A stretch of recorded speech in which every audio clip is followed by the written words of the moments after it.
stop it already. I just packed everything up. Now I'm gonna have to repack everything from scratch. My husband, laughing heartily, kicks my suitcase. Thinking this might be the last day I see your face, it kinda makes me sad. Just hurry up and pack your things and get out of here. Although my husband is all for the divorce, he keeps getting in my way. When did he become such a malicious person? Oh, finally divorcing this eyesore of a wife? I'm really glad. I've been fed up with you since the day we got married. My mother-in-law continues to taunt me cheerfully. I've just finished packing my things now. I'll be out in 10 minutes. Saying this, I make a call to someone, and exactly 10 minutes later, the house intercom rings. When I open the door, there are several large trucks and a sleek black luxury car. We've come to pick you up. Are you ready to go? Yes, thank you for coming all this way. I'll leave the rest to you. All right, says the driver, and the muscular men from the waiting trucks begin to move my luggage. From a distance, my husband and mother-in-law, with their mouths agape, watch cluelessly as my belongings are carried out. Hey, I thought you were moving. Why is a luxury car picking you up? Seeing my husband's surprised face, I smirk and open my mouth. My name is Madison, and I'm a homemaker. Originally from a small town, I moved to New York when I got married. My husband's name is Roy. We met through a marriage arrangement set up by our parents and have lived happily in a town near his parents' home. Before marriage, I worked for a trading company but resigned at my husband's request. Although I worked part-time at a small company for a while, I eventually quit due to childcare and other responsibilities, and now I spend my days dedicated to household chores. We have a daughter named Amy. After graduating from college, she started living on her own because her job was far from home. When she was younger, I wished she would grow up quickly, but I felt unexpectedly lonely when she actually left home. At such times, I routinely contact my parents. My parents live far from New York, and I haven't visited them for many years. However, we keep in touch through video calls and texts, and though it's been years since we last met, we're still close. My parents are traditional shop owners. Though their business is small, they have a good selection of local products, and I fondly remember buying souvenirs there. My husband and I are just an ordinary couple. He earns the money, and I take care of the home and our child. We both accepted our roles without complaints. However, since our daughter moved out, I've noticed a change in my husband's behavior. Initially, he was as considerate as a gentleman, always complimenting my housework and giving me flowers on anniversaries. But now, he treats me almost like a maid. He must be stressed from work, I thought, assuming his mood would eventually improve. But taking my silence for granted, his attitude only worsened. Any small mistake would prompt him to call me useless, and if I talked back, he'd retort, "Who do you think provides your meals?"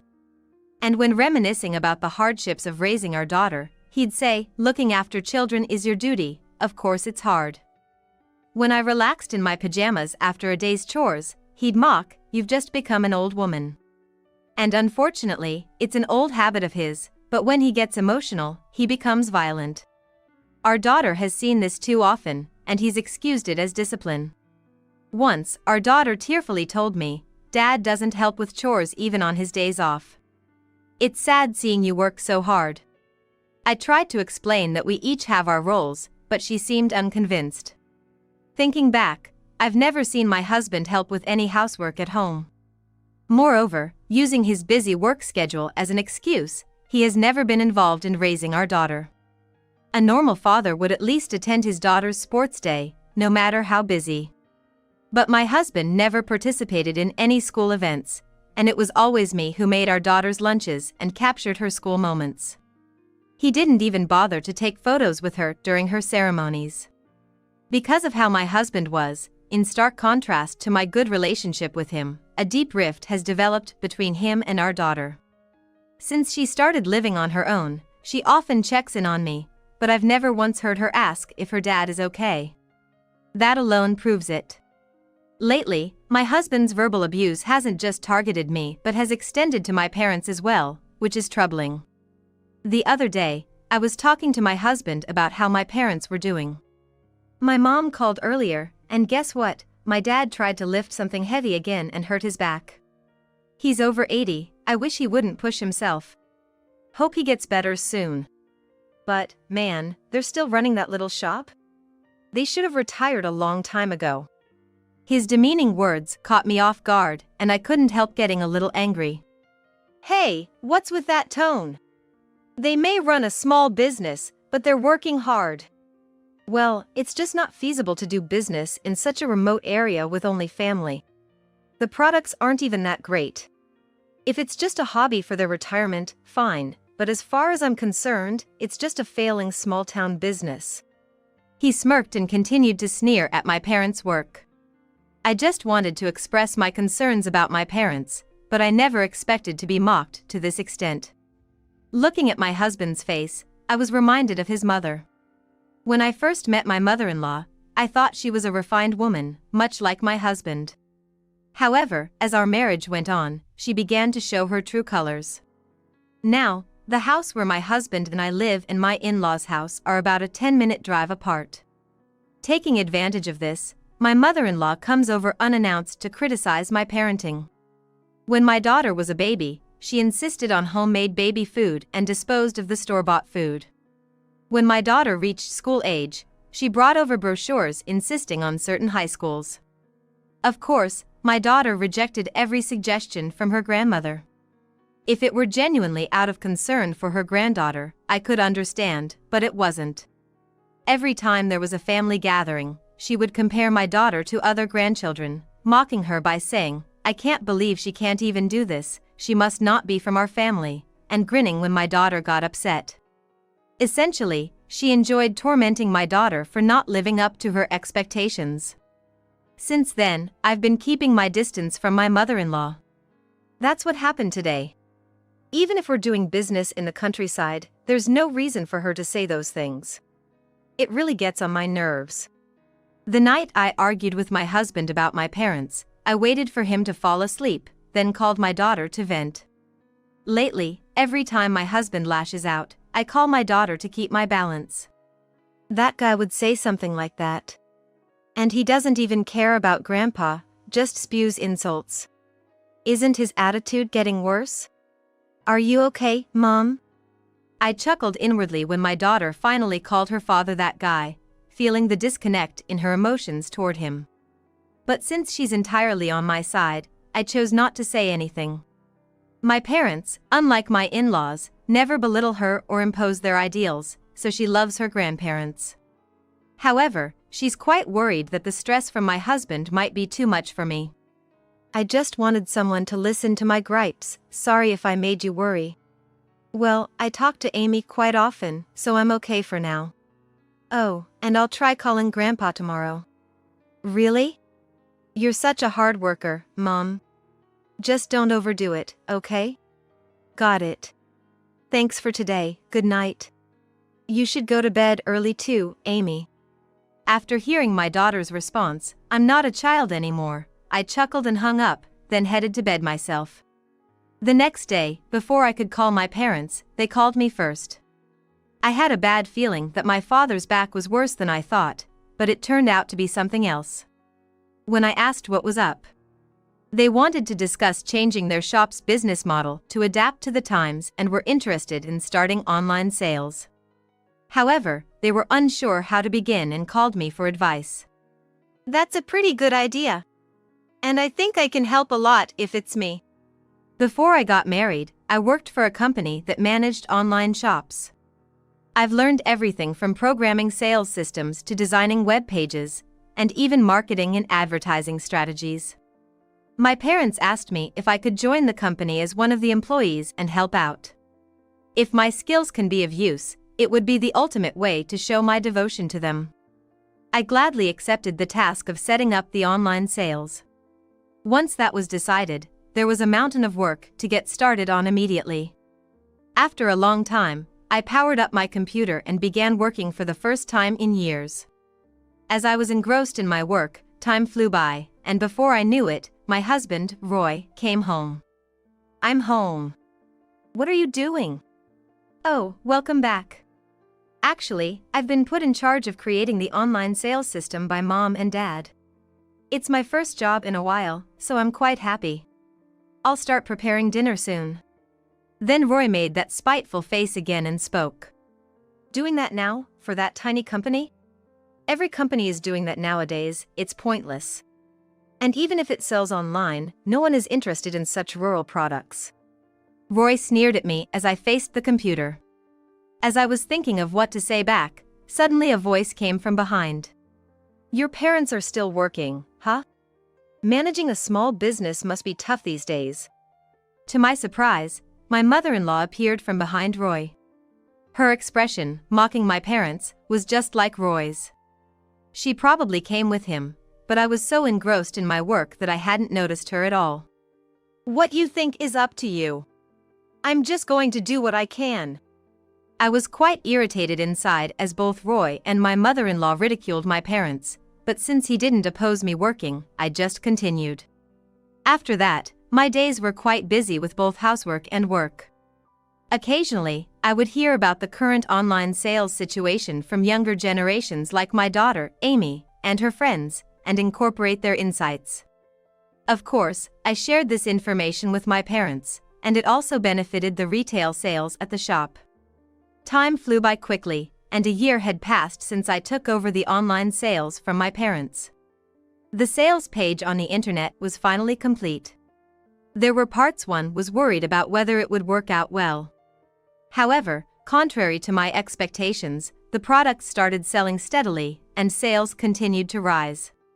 The company grew enough to open physical stores in various places. Of course, my parents transferred quite a sum of money as my salary, and I had to try hard not to grin when I checked my bank account. By this time, my conversations with Roy had nearly ceased, and we were practically living separately. When I visited my parents several times for work, I consulted with them about my relationship with Roy and my mother-in-law for the first time. Naturally, my parents were shocked and furious when they learned about it. They then proposed something. They suggested that I consider coming back home and taking over the business. In other words, to divorce Roy and leave New York. I couldn't respond immediately at that moment, so I put my answer on hold. I don't mind divorcing Roy. In fact, there would be no problem even if I did it right now. The only thing I'm concerned about is my daughter living in New York. No matter how much time passes, a child is still a child. It's just something parents worry about. I discussed these feelings with Amy, but as we talked, I realized that I really wanted to work. It seems Amy knew this from the beginning and encouraged me, supporting me wholeheartedly no matter where I go. Once I made up my mind, I gradually began preparing to take over the company. One day, on a holiday, while Roy was washing the car in the yard, his smartphone, which was left on the table, rang. Wondering who it could be, I checked the screen, and there was a name Holly displayed. Holly, that's a woman's name, isn't it? Could it be? Feeling a bad premonition, I checked Roy's smartphone thoroughly. Then, I found numerous pieces of evidence of his affair with this woman named Holly. He was cheating on me. I can't take it anymore. I can't stay in the same house with him anymore. At that moment, I decided to leave the house without waiting for the preparations to be finished. The next day, I woke up early to pack my things for the divorce. There was quite a lot to pack, having lived there for many years, and it was a difficult task, but I couldn't afford to show any weakness. As I was busy packing up, Roy finally woke up and looked at me as if wondering what was going on. What are you doing up so early on a day off? Still rubbing his sleepy eyes, Roy complained. I'm leaving this house today. Thanks for everything until now. I haven't had the divorce papers yet, but I plan to visit a lawyer once things settle down. Roy looked shocked for a moment when he heard my words, but he quickly regained his composure and his expression turned almost joyful. Oh, so you've finally decided to leave. I've been thinking you should disappear soon and wondering when to bring up divorce. I never thought you'd be the one to say it first. This is exactly what I wanted. Without opposing the divorce, Roy accepted my decision with a sneer, as if mocking me. I had thought he might cause trouble by finding some excuse to argue, but contrary to my expectations, things seemed to be progressing smoothly. However, Roy seemed to want to do something mean, as he began to get restless and eventually started kicking my packed bags. Stop it! I just finished packing those, and now I have to do it all over again. Thinking this might be the last day I see your angry, ugly face makes me a bit sad. But seriously, you haven't finished packing yet? Just get out already. Saying this, Roy kicked my bags again, laughing. He said he wanted me out quickly, but his actions were the complete opposite. I wondered how long he had been this malicious. As I repacked my scattered belongings, my mother-in-law unexpectedly showed up at the house. It seemed Roy had called her. Finally divorcing this eyesore of a daughter-in-law? I'm really glad. I've disliked you since the day you married my son, and I've been at my limit for a long time. My mother-in-law continued to speak spitefully, clearly enjoying herself. She must have rushed over just for this. I just finished packing my bags.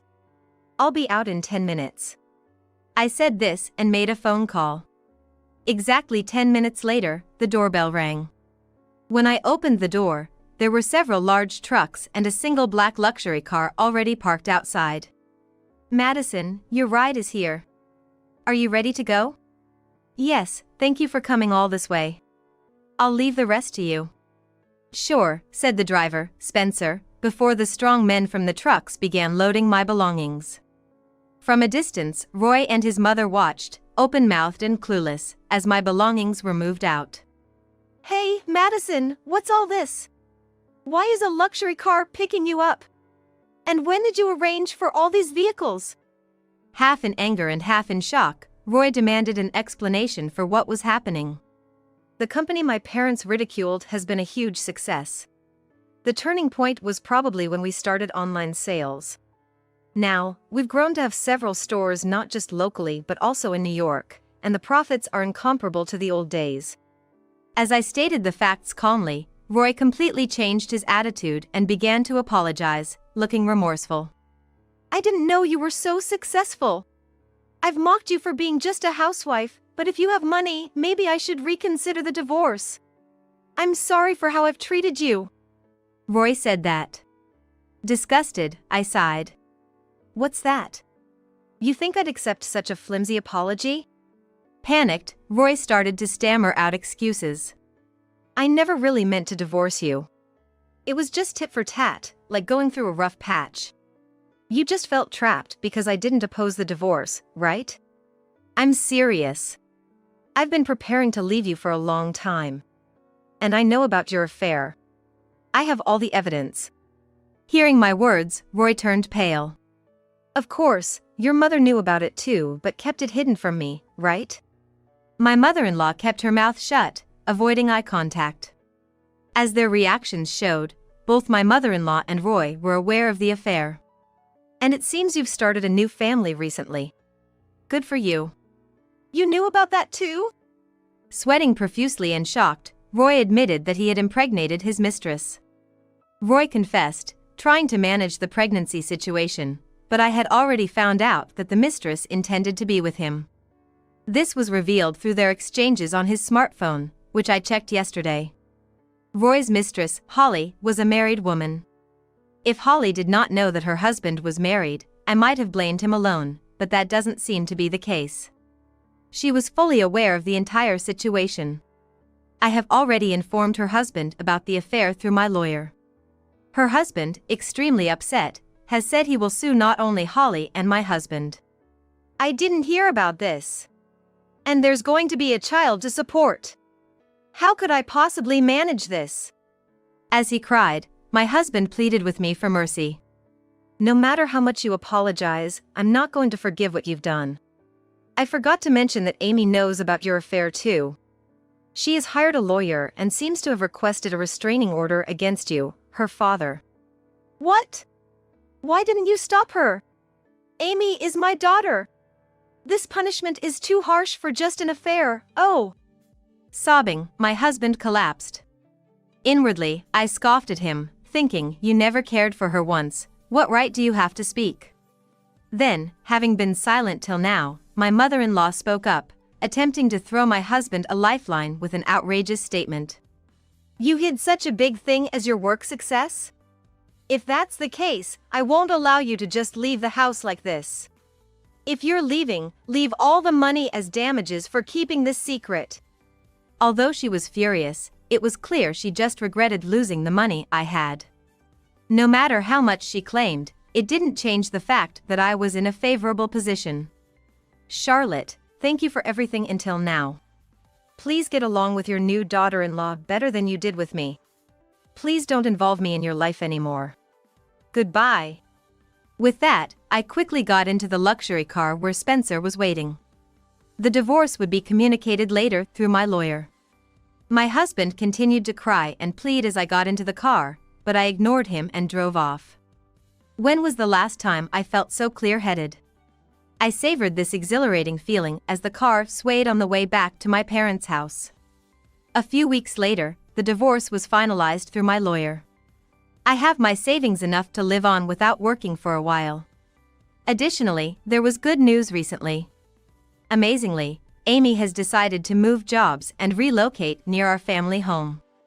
I had been unbearably worried about leaving my only daughter in New York, but it seems I wasn't the only one concerned. Amy, too, had been worrying about me as I aged. I found out through my lawyer that Holly had given birth. My ex-husband began living with her and their child at his parents' house, taking responsibility.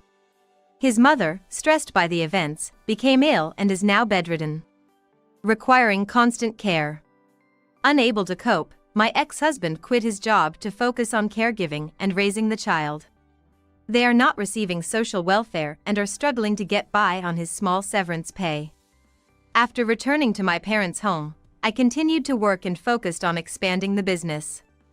The effort paid off beautifully, and this year our company was selected for the company award. Thanks to this, the company's reputation soared, we hired more employees, and as the president, I am enjoying a successful daily routine. My name is Michelle. I'm a 32-year-old office worker. I've been married to Tim for 8 years. We were madly in love. We were each other's first loves, started dating in middle school, and got married after dating for 10 years.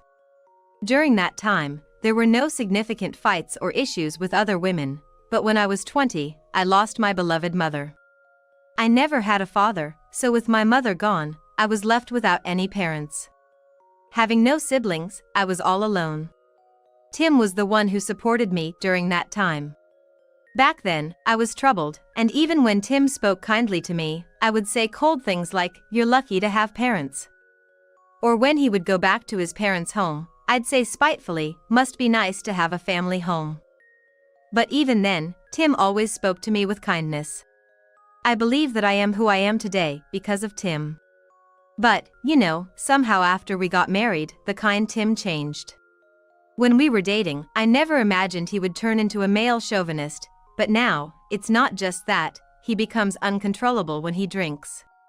We wanted to have children, but with Tim being this way, I thought it would be unfair to the children, so I haven't considered having kids yet. I was hoping he would change someday. I was waiting for that. But people don't change that easily. Instead, it just got worse, and one day he suddenly quit his job. Michelle! I quit my job. What happened all of a sudden? What's going on? I couldn't get along with the boss. He was forcing work on me. You work too, so it shouldn't be a problem finding another job, right? It's not a problem, but what do you mean he was forcing work on you? Even though I was already working, he kept piling on more. Have these documents ready by next week. Can you believe that? Normally, you delegate tasks one at a time, right? You're a manager, aren't you? So you understand how ridiculous my boss is, right? I also ask my subordinates to take on tasks, There's no employee who only handles one task. Everyone juggles multiple tasks and completes them in turn.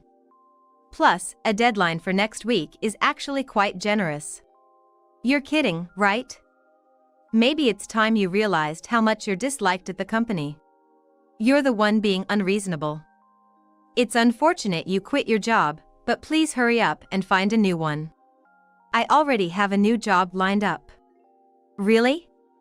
How did you find something so quickly? A friend of mine runs a company, and he's agreed to hire me. Is that so? When do you start working there? Well, I'll discuss that and get back to you. I was dismayed by Tim's casual attitude, but I felt somewhat relieved knowing he had another job lined up. However, he showed no signs of leaving the house, and every day when I came home from work, he was just lying on the couch playing video games. Hey, Michelle. You're back? Seriously. How can it get this messy in one day? Shut up. Bring me some booze. And after that, it's dinner time. You're at home, so you could make it yourself, right? Aren't you being a bit lazy? And what about finding a new job? When are you going to start working? Hey. What are you saying to a husband who has worked so hard up until now? If you're going to complain, then you should work so much you don't have time to come home. If you have complaints, why don't you do something about your low income? Fine, I'll bring the drinks. I was too tired to argue back, so I just ignored Tim's remarks. After all, he used to be so kind. Maybe he'll become kind again. I believed that and endured. But it wasn't a simple issue. From that day on, Tim would be at home every day, constantly complaining. Not only was he not working, but his drinking habits were getting worse, and when he lost at games, he would get so frustrated that he sometimes threw and broke dishes. I was really glad we didn't have kids. That's all I could think about. When will he ever change? A month later. Tim hasn't changed at all. There's no booze. And hey, when the husband is drinking, you're supposed to bring some snacks, right? There's some cheese and crackers over there, isn't there? Those are just snacks. You're supposed to make something. We just had dinner not long ago. You've gained quite a bit of weight since you quit your job. Maybe you should cut back on the food? Shut up. Don't you order me around. I married you, who has no parents. You should be grateful. When he said that, I was left speechless. And feeling so frustrated, I always cried in the bath. The Tim who used to speak to me so kindly is no longer there. Now, the Tim before me is just the worst kind of man. Yet, even though I realized this, I pretended not to see it. Because I couldn't replace the gratitude I had for the past. 6 months have passed since Tim quit his job. About 4 months into that period, he started to increasingly demand money from me. Until then, he must have been managing with the savings from his own salary, but that must have run out. Even so, he doesn't work, but as long as I can manage, I'll give him money. Because he's the person who saved me. That's what I believed as I worked hard. However, the amount he asked for kept increasing day by day. Hey! Give me $2,000.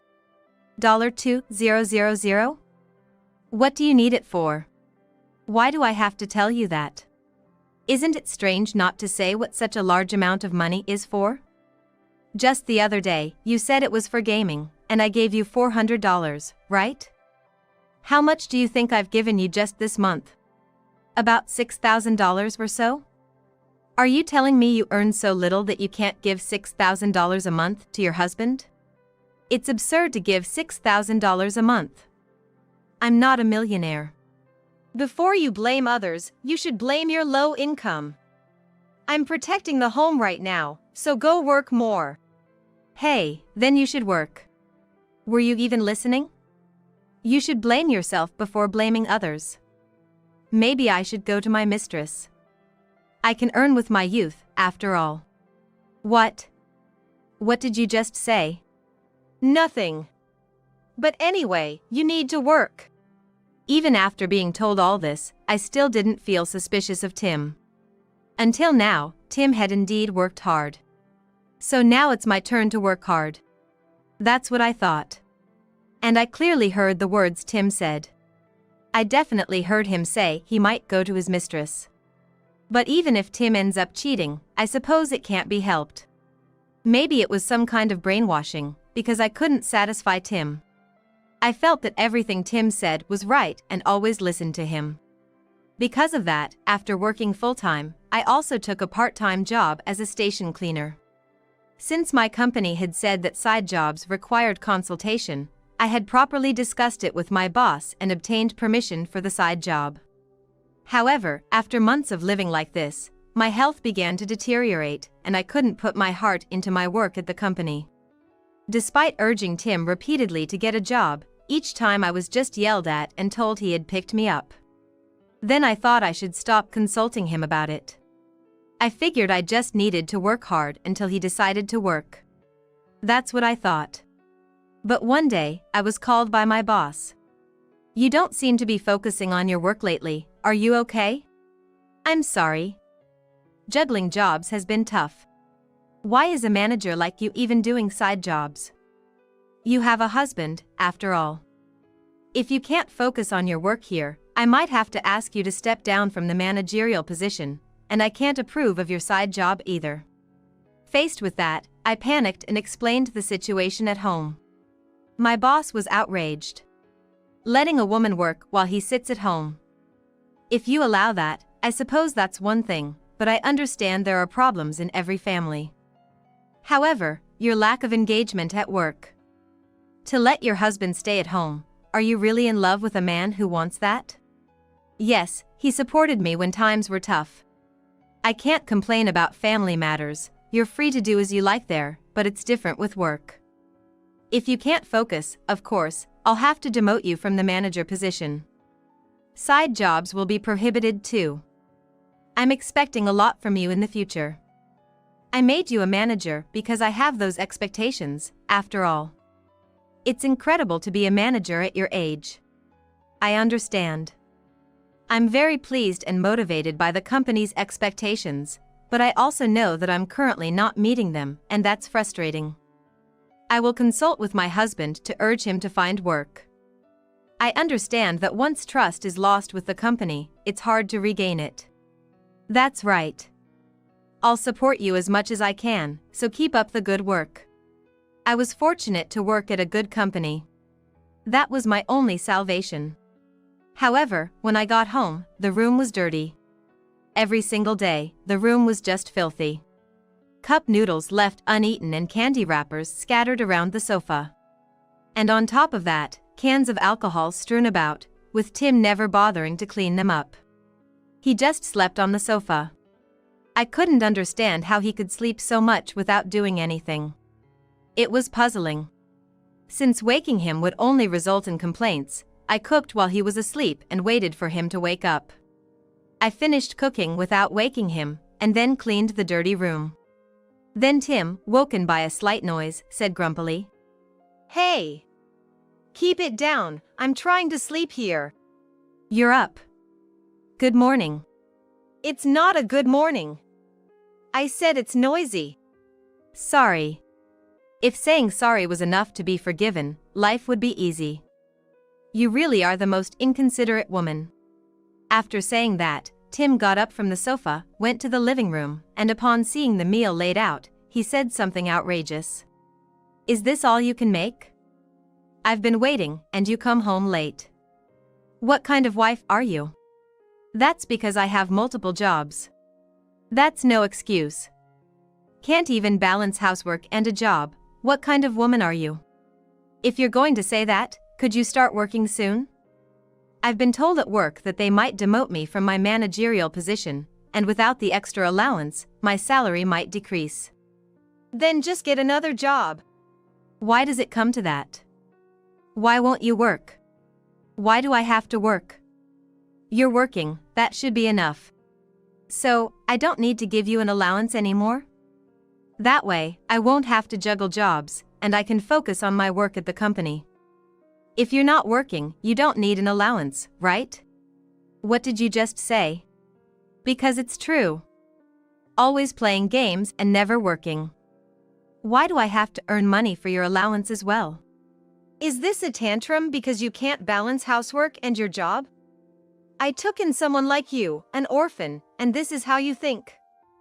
How dare you? After saying that, Tim threw the game controller at me. I was so done. I had reached my limit. I just said sorry, ate my dinner with trembling hands, took a bath, and went to bed. Tim has been sleeping on the sofa ever since he quit his job. So, we sleep separately. I was able to sleep soundly. But the next day, perhaps due to considerable mental strain, my health had deteriorated. What are you lazing around for instead of going to work? I'm not going to work today because I'm feeling ill. If you're going to stay home, then you should respond to everything I say, right? You can do that much since you're home, right? When I give an order, you should move accordingly. That's impossible, I have a fever and a headache. I don't care. That's your fault for not managing yourself properly. Tim's voice echoed in my reeling head. I was truly at my limit. I thought he would at least be somewhat considerate if I said something. But that idea was completely wrong. Hey, Michelle. Get me a drink. Hey, Michelle. Clean up the spilled booze here. Hey, Michelle. What about lunch? Make it quick. You have 5 minutes. I was ordered around relentlessly, with no time to rest. I should have gone to work. It would have been easier. In the end, being bossed around by Tim all day made my condition worse. Tim never said a kind word. What was that period before we got married? It seemed like a dream. Why has it turned out like this? I thought I would be happy. But maybe that was a mistake. Perhaps Tim had been so kind originally just to make me obedient, and thinking that makes it hard to trust people anymore. Anyway, I had become afraid of Tim and everyone else. I was dreaming. When I realized that, the dream suddenly shattered. It was as if I had been under a spell. Then, I began to think only about divorce. If my husband was really having an affair, I would consider it a stroke of luck. I thought I could divorce him quickly if I found some evidence. I hadn't recovered my health, but I had to go to work. I actually wanted to go to work. There was no rest to be had at home. And without telling my husband, I quit the other jobs I had been juggling. My physical limits were one thing, but it felt ridiculous to keep earning money for Tim's sake. Once I focused solely on my job, my boss started praising me. It seems you've finally settled down. Yes, I've cleared my mind. I apologize for my behavior until now. That's all right. You've worked hard. I'm going to assign you a task. You can decide whether to accept it or not, and I'll wait for your decision. Just let me know once you've made up your mind. Thank you very much. I really am fortunate to work for such a great company. I'm thankful. But when I return home from this blessed company, Tim continues to live the same unchanged life. If you're back, start cooking right away. Did you know? Mrs. Kirkland in the neighborhood says she starts cooking from the morning. Is that so? What's with that attitude? Because you're all talk. Just nagging and nagging endlessly. What are you saying? I'm just saying what I think. You're wrong if you think I'll stay silent forever. Always tumbling on the sofa, spending your days in a mess, satisfied with just taking money? Don't be ridiculous. Life isn't that sweet. You should be grateful I took you in, an orphan. How long are you going to keep saying that? I was grateful at that time, yes. But on further thought, just because there's gratitude, doesn't mean your tyranny should be tolerated. I've pampered you too much. That was my mistake. But I've reached my limit. Is that so? Then I don't need you anymore. You'll really have no family then. That's fine. If that's the kind of family you are, I don't need it. I've got the divorce papers. Can you sign them now? Of course. I have a mistress anyway. I don't need a woman who just brings in a fixed income. Is that so? Well, goodbye then. After saying that, I packed my bags and left the house. I submitted the divorce papers to the city office the next day. I had actually already signed a lease on an apartment, and I moved my belongings there. If Tim stops siphoning money from me, I can live quite comfortably on my own. I was excited. I still received many insulting messages from Tim. "You're heartless for someone I took in, an orphan. You're just a coward who ran away because you couldn't balance work and household chores." But I ignored them. I couldn't bother with him anymore. Then, I started gathering evidence of Tim's infidelity. Tim had mentioned the word mistress several times, so he might have really been cheating. If that's the case, it's convenient for me, and since I've given him money all this time, I need to get it back in the form of alimony. I hired a lawyer and a detective to investigate Tim. It turned out that Tim was indeed having an affair with a date club hostess. I went to the club myself to ask her how long their relationship had been going on. "Hello. I'm Tim's ex-wife." "Tim's? Really?" "Yes. We're divorced now, but it seems you were involved with him." "I didn't know he had a wife." "Well, that's what mistresses often say, isn't it? Don't think you can just get away with it by saying that." No! I really didn't know. The woman's name was Marie. But she was more honest than I expected, quickly giving me her name, address, and the phone number. She was eager to cooperate fully. Apparently, Tim frequented a daytime dating club, and after several outings, they ended up in a romantic relationship. It seems Tim had borrowed money from Marie, the hostess. Moreover, he had told her, "My mother is sick and needs hospital fees. I want to give her advanced medical treatments, which are quite expensive. Even dipping into my savings, it's tough." His actions were like those of a con artist. Marie told me various things, including the fact that they never spent a night together. Maybe it's because he thought I might find out. There's a hefty tab at the hostess club. He was trying to get Marie to pay it all. The more I hear, the more of a scumbag he seems. I took Marie to the lawyer's office and submitted evidence of the affair. They said it was enough to claim damages. Furthermore, Marie decided to sue Tim for fraud. Tim, who received a registered letter from both of us, hurriedly contacted me. What's going on? What is this? Can't you even read? Everything you need to know is right there. Why do I have to pay such a large sum? I took care of you, the parentless you. Wasn't the cost of taking you in around $200,000? In that case, shouldn't you be paying me alimony instead? Are you really okay? You didn't even adopt me, just married me, right? So what's with the cost of taking me in? You didn't have money for the wedding, and your parents were drowning in debt from slot machine, horse racing, and gambling. That's why there was no money for the wedding, right? Ultimately, I paid for it. I've been supporting our recent lifestyle, so who's really in trouble after the divorce? It's you, isn't it? It's truly exasperating. You, huh? And how do you know about Marie? It was easy to find out once I started looking. You used my money on Marie, didn't you? You thought you wouldn't have to ask me for money by the time we got divorced, so you were hitting up Marie instead. It's only natural to want to be with a younger, cuter, higher-earning girl like Marie rather than a low-income woman like you, right? But you got in the way. It's fine for you to be obsessed with me, but don't bother Marie. That's my line. You committed fraudulent acts against Marie. That's why she's suing you. Huh? Is that so? What did you think? Marie thought we were engaged, so when she found out about you, she broke off the engagement. Are you living in a dream world? Remember when you begged for money, saying your mother was hospitalized? You even asked for $100,000. Your mother isn't even that sick. She's perfectly fine, chatting up the staff at the bakery as usual.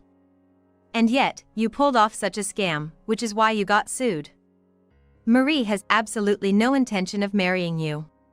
That's impossible. She was crazy about me the whole time. That's probably because she didn't know we were married, right? She told me. She wasn't from a privileged family like yours, so she was drawn to scumbags like you, just like me. You took advantage of her situation, didn't you? That's not true. Well, I don't care, just make sure you pay Marie and me our alimony, okay? Of course I can't, can I? All I do is play games. You don't have to talk so big, do you? You should work and pay back the money. It's your duty. It was wrong of me to take a smartass like you as a wife. Well, it doesn't matter. Just remember one thing. What's that? Our mother and father owe me a lot of money. They can't borrow from banks or consumer finance companies anymore, so they came to me for help. Your parents always said to me, since we're taking in you, who has no parents. I was fooled by those words and gave them money, but I realize now I was stupid. I sent a registered letter to them to get that debt back. They'll probably turn to you for help next, right? I don't think you'll be able to get away without working anymore. What's up with that? Why didn't you tell me something so important? Well, I've been able to put up with it until now. But you've been having affairs and continuing with your arrogant attitude without working. Even I have my limits. Don't mess with me. You're making a fool out of me. Who's the one making a fool out of who? Always going on about not having parents. Well, some people with parents still turn out wrong, so having parents isn't everything, you know? What's with that attitude? Don't mess with me. Is it over now? I can't deal with you anymore. Pay the damages. Don't rely on Marie either. That's the only promise I'm asking for. Goodbye. After ending the call, I quickly contacted Marie, letting her know that there might be contact coming her way. And a few days later, it seems that contact actually reached Marie. Hey. Listen to this, Michelle. Guess what message I got from Tim? He said, I'm willing to marry you. Can we? Like, why the high and mighty attitude? Apparently, he wants to get married to stop the damages claim. I talked to him about your damages claim, but he really doesn't have any money. I'm kind of disappointed. After all, I'm a hostess, you know? I can't feel valued without someone with money. But you were really in love with Tim, weren't you? Are you okay? Of course. Anyone who cheats with a wife around is scum. Besides, there are many women out there who have affairs thinking they won't get caught by the wife. But I really can't forgive that. You're really straightforward. Sometimes it's not easy to live like that, so don't lose heart no matter what happens. Keep moving forward in your own way. Thank you. It's comforting to hear that from someone 12 years older. Well, to you, I'm just an old lady. We laughed and joked around. Honestly, when I got the message from Tim, I thought I might be pretty crushed because I liked him quite a bit, but she turned out to be a surprisingly strong and wonderful woman. Honestly, Tim doesn't have the great looks that make you fall in love anymore. He spends the whole day lazing around. His skin is rough from neglect. And he's broke. He even had to borrow money from Marie. Yet, falling in love with him again is probably just another one of his brainwashing tactics. Both Marie and I are better off without him. I truly believe that from the bottom of my heart. And then, after that, Tim apparently showed up at my company. But I'm no longer there. What my boss had told me at that time was about a transfer overseas. I agreed to go overseas, now that I'm divorced from Tim, and start fresh. And just as I was going abroad, Tim showed up at my company. As expected, the police were called and he was taken away. He was released on bail the same day. Hey, Michelle. Where are you right now? Me? I'm in Malaysia, why? Malaysia? Why are you there? I've been transferred overseas for work. I figured you might try to contact me or show up at the company, so I moved to Malaysia. I wanted to live a life completely unrelated to you. The people here are very kind. There's not a single jerk here who would say, I'll be with you even though you don't have parents. I was just telling you the truth, wasn't I? Be grateful. Anyway, I'm asking for a reduction in the damages. I can't pay. That girl Marie blocked me and quit hostessing. I can't even talk to her if I wanted to. That's unfortunate. But you didn't just want to talk, did you? You wanted to be taken care of, didn't you? You approached me with kindness like me, but then treated me casually and hurt me as soon as you got what you wanted. I pray that there won't be another victim like me. You should just get a job in the first place. If I could, I'd already have a job, wouldn't I? Take responsibility for spoiling me. He said that, but I just ignored him. I ended the call and blocked his number. Then I decided to consolidate all the damages I had received from Tim so far, which had been varying monthly, and request them all at once through my lawyer. Of course, Tim couldn't afford to pay, and he was caught with another hostess, doing similar things to what he did with Marie, and was arrested for fraud. That news reached Malaysia, so it must have been quite shocking in Japan. Tim and his parents fell together. As a result, they ended up with a criminal record and some debts. What they do from now on is none of my concern, but it's certain they won't find happiness. Freed from the brainwashing I'd been under, I plan to thoroughly enjoy my life in Malaysia. Why would someone like you, who isn't even related by blood, come to the wedding? I've only invited family. Strangers need to leave right now. Mike's daughter-in-law approached me with a harsh tone. I was taken aback and fell, digging my nails into the rough carpet as I clenched my fist. I'm truly sorry. I whispered in my heart to my son and slowly stood up. Ladies and gentlemen, I apologize for showing you such an unsightly scene. With that, I said towards the tablet in front of me. Huh? What are you doing? What's going on? She must have been surprised by my actions. What in the world is happening? Why? What is all this? The daughter-in-law screamed in panic, but it wasn't over yet. As her true nature was revealed one after another, everyone at the venue was left speechless. My name is Kelly. I joined a regular company and worked as an office worker, just an ordinary working woman. I met my husband at the company, and we married young, leading a normal married life. However, those peaceful days did not last, and I was widowed a few years ago. Since then, I've been engrossed in work, filling the void, contemplating how to spend my days as a widow. One day, I met Mike, a salesperson from one of our business partners. Fate is a strange thing, and as we got to know each other, I learned that he had divorced his wife a few years ago. Moreover, he had a son, John, from his previous marriage. Following the divorce, he moved here, where his parents' hometown was. Despite the challenges, Mike raised John on his own and supported the family, which I truly admired. As we shared our past experiences, we were drawn to each other and started dating. When I visited Mike's home and met John, I greeted him. Nice to meet you, John. I'm Kelly. Pleased to meet you.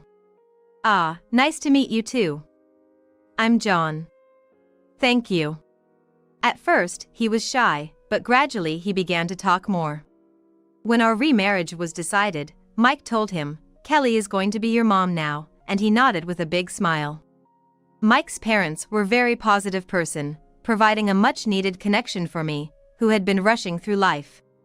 I'm enjoying peaceful times with John now, but I worry that as he grows older, he might reject me because I'm not his real mother.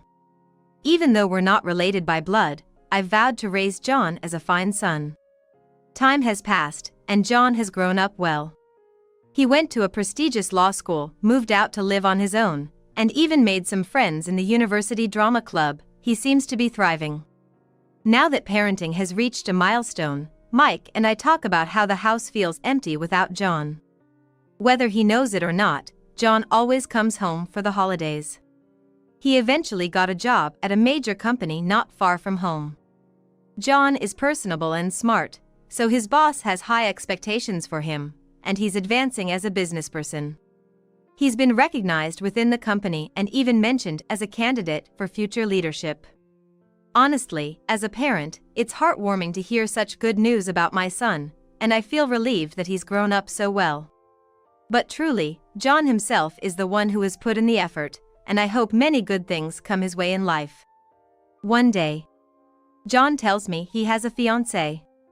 There's someone I want to marry. Well, that's wonderful. Bring her over soon. I was surprised, but seeing a bashful John made me feel happy. Later, John brought home a refined-looking beautiful woman, appearing a few years younger than him. Nice to meet you. I'm dating John.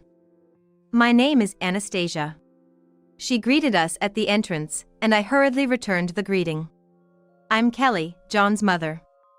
Please come in. Thank you. She smiled gracefully, though she seemed a bit distant, probably just nervous, so I welcomed her. As we chatted about trivial things, my husband commented on Anastasia's good manners. You found a good girl. John blushed and smiled, and as I brewed tea, I felt a bit jittery thinking, John's getting married too. At that moment, she asked, may I use your restroom? I showed her where it was, but she took a bit long to return, making me worry she might be feeling unwell, so I went to check on her. She wasn't in the bathroom, but was looking around the house. It's not a big house, so she couldn't have gotten lost. What's wrong? I asked, and she jumped slightly, turning to me with wide eyes. I'm sorry. I was just curious about what kind of life John has been living. Oh, I'd love to see some pictures from when he was little. The album. I barely have any photos of John from before we got married. Before you got married? Anastasia asked, raising an eyebrow. I explained that John and I are not related by blood, which surprised her. So, John's impressive DNA comes from his previous mom, huh? What? She said this with a smile, leaving me momentarily unsure of what had just been said. While I was still trying to process this, Anastasia swiftly returned to the living room where John and others were. As the marriage talks progressed, I had my concerns, but we blessed John. We were soon set to meet with Anastasia's family, the Smith family. They chose a private room in a fancy restaurant, and her strict-looking parents showed up. Mike and I felt a bit intimidated, but John, always good with people, remained unfazed. However, as we discussed the wedding, the Smith parents quickly took control of the conversation. For a woman, her wedding day is a once-in-a-lifetime event. We want our daughter to have a glamorous wedding. Yes, but... Therefore, we will handle all the wedding planning. I tried to interject, but they dismissed any attempts to have a say. Furthermore, there's a salary difference between John and our Anastasia. You'll likely have more guests, right? Therefore, we would like you to cover 80% of the wedding costs.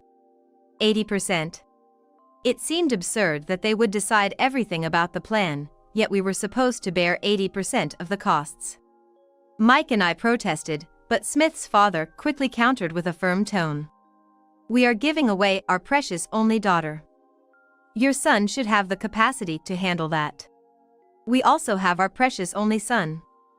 I began to reply, but John cut me off with, just keep quiet.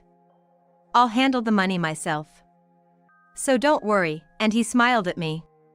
But my real concern wasn't just the money, it was how they were acting as though they were doing us a favor by marrying their daughter into our family. Furthermore, Anastasia, his daughter, didn't try to stop the discussion and was nonchalantly picking at her food. If they don't see us as equals, John might feel uncomfortable after they're married. As I was about to speak, the Smith matriarch interrupted again. Well, I've heard your son is quite the elite at a major corporation. In contrast, Anastasia is just a humble office worker. It's also to maintain your son's reputation. I wasn't fully convinced and simply said, I'll think about it. Then, showing their dissatisfaction, they brought up their family rule. In the Smith family, the legal marriage registration happens after the wedding ceremony. This is in case we can't pay for the wedding, or if any issues arise with your son, we can call off the engagement. So, you regard the wedding as such a crucial event? None of their statements were satisfactory to me, and my husband also looked troubled. However, John didn't seem to mind, and the conversation proceeded smoothly. We left the wedding arrangements to John, and the meeting between both families was adjourned. There was a sense of unease, but it seemed strictly a family issue, and I thought they must trust Anastasia herself. On a certain day as the wedding approached, we had invited Anastasia over as usual when she excused herself to use the restroom. Mike and John were busy discussing the wedding details and were very focused. Then, from somewhere distant, I heard the sound of a camera shutter. After a while, I heard it again. Curious, I followed Anastasia. There she was, pulling things out all over the house, leaving a mess, and taking photos with her phone. Anastasia, what are you doing? Oh, just a moment.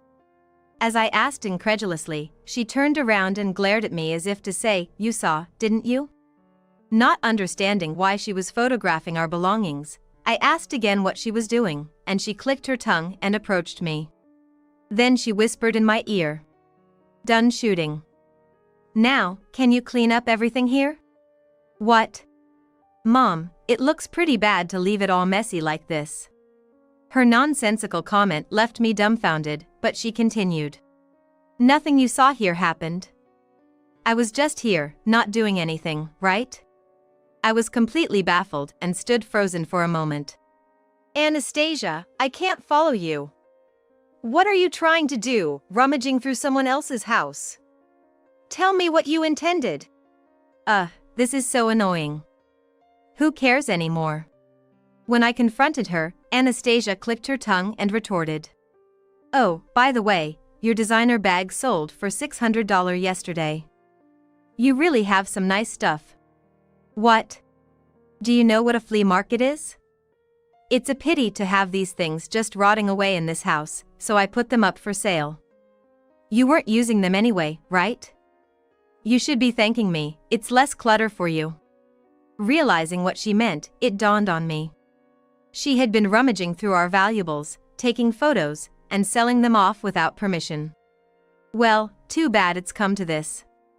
You're going to regret this, just so you're prepared. With that, she walked back to the living room. I felt like I had witnessed something unbelievable, but after tidying up the mess Anastasia had made, I took a moment to breathe and returned to the living room. There, Anastasia was sobbing. Unable to understand the situation, John, looking unusually stern, spoke to me. Mom, stop picking on Anastasia behind her back. What? She says you follow her every time she goes to the bathroom and you've been saying harsh things to her. She's crying about it. I understand you're upset as a mother-in-law, but making her cry isn't right, is it? I see. So this is what she meant by regretting it later. She's trying to turn John and Mike against me to isolate me. She pretended to go to the bathroom, but was actually selling things from the house. You can see it yourself if you check her phone. Anastasia seemed a bit startled, quickly put away her phone, and started spouting lies in a soothing voice. I would never do such a thing. It's all in your imagination, Mom. Then show us the photo album on your phone right now. Why would you doubt me to this extent? As Anastasia and I argued, John shouted. Stop it, both of you. The wedding is almost here, don't fight. I was taken aback and fell silent. I shouldn't have confronted his future wife in front of John, especially not when he's already stressed about the wedding. I should have stayed calm instead of getting carried away. I quietly apologized to John, and even to Anastasia for going too far. Anastasia seized the moment to say, all the nagging and nitpicking have been hard on me, effortlessly lying again, probably because she dislikes me. Later, I subtly inquired about Anastasia to John, but it seems she plays the part of a good woman in front of him. When alone with me, Anastasia still behaves poorly, like putting her feet up on the table or making snide remarks like, "What's it like not being related to your son?" At an opportune moment, I voiced my concerns to John. Is she really okay? Something's definitely off. Maybe you should be careful. The young folks these days are like that. Don't worry about it too much, he replied. Mike didn't seem concerned either. Perhaps my words as a future mother-in-law were too much pressure for her. Am I to blame? I pondered while enduring Anastasia's harassment as time mercilessly ticked by.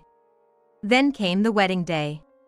After a hectic preparation the day before, I arrived at the venue feeling somewhat unreal. Even though I'm not well-versed in weddings, I realized from talking to the staff that this was clearly an expensive plan. I hope John isn't pushing himself too hard. That's all that filled my mind. During the ceremony, Mike kept tearing up at John's dignified appearance, but somehow I couldn't bring myself to cry. Is it because we're not related by blood? Thoughts I had never imagined in my life crossed my mind. Maybe it's because Anastasia has been so sarcastic towards me. It's silly to think so negatively. With these unsettling feelings, the reception began. I had already greeted friends from both the groom's and the bride's sides who were managing the reception. John mentioned that not only colleagues and old friends, but also important clients and influential figures were attending, and the reception staff seemed nervous. After completing all the formalities, I was told to collect the wedding gifts from the groom's reception. Thank you for handling the reception. I'm here to collect the wedding gifts. They looked troubled and said, the bride's side receptionists have taken all the bags of gifts to the bride. Does that include the gifts from the groom's side? I asked, and yes, they said. Despite being a relative supposed to collect them, I didn't blame the two receptionists and quickly returned to the venue. The reception proceeded glamorously, and it was time for Anastasia's outfit change. Then, seizing the moment, John approached me. Mom, there's a surprise planned for Anastasia where she'll be given a bouquet. I was supposed to do it, but could you do it instead? A surprise? Where? Anastasia will stop by the dressing room after changing. I want you to go to the dressing room and give her the bouquet. Why me? Of all people to give her a surprise, it makes no sense for it to be me. She probably wouldn't be pleased to receive the bouquet from me. Then John gave a faint smile. Mom, I was hoping you and Anastasia could settle things here since there seems to have been a lot between you. Settle things.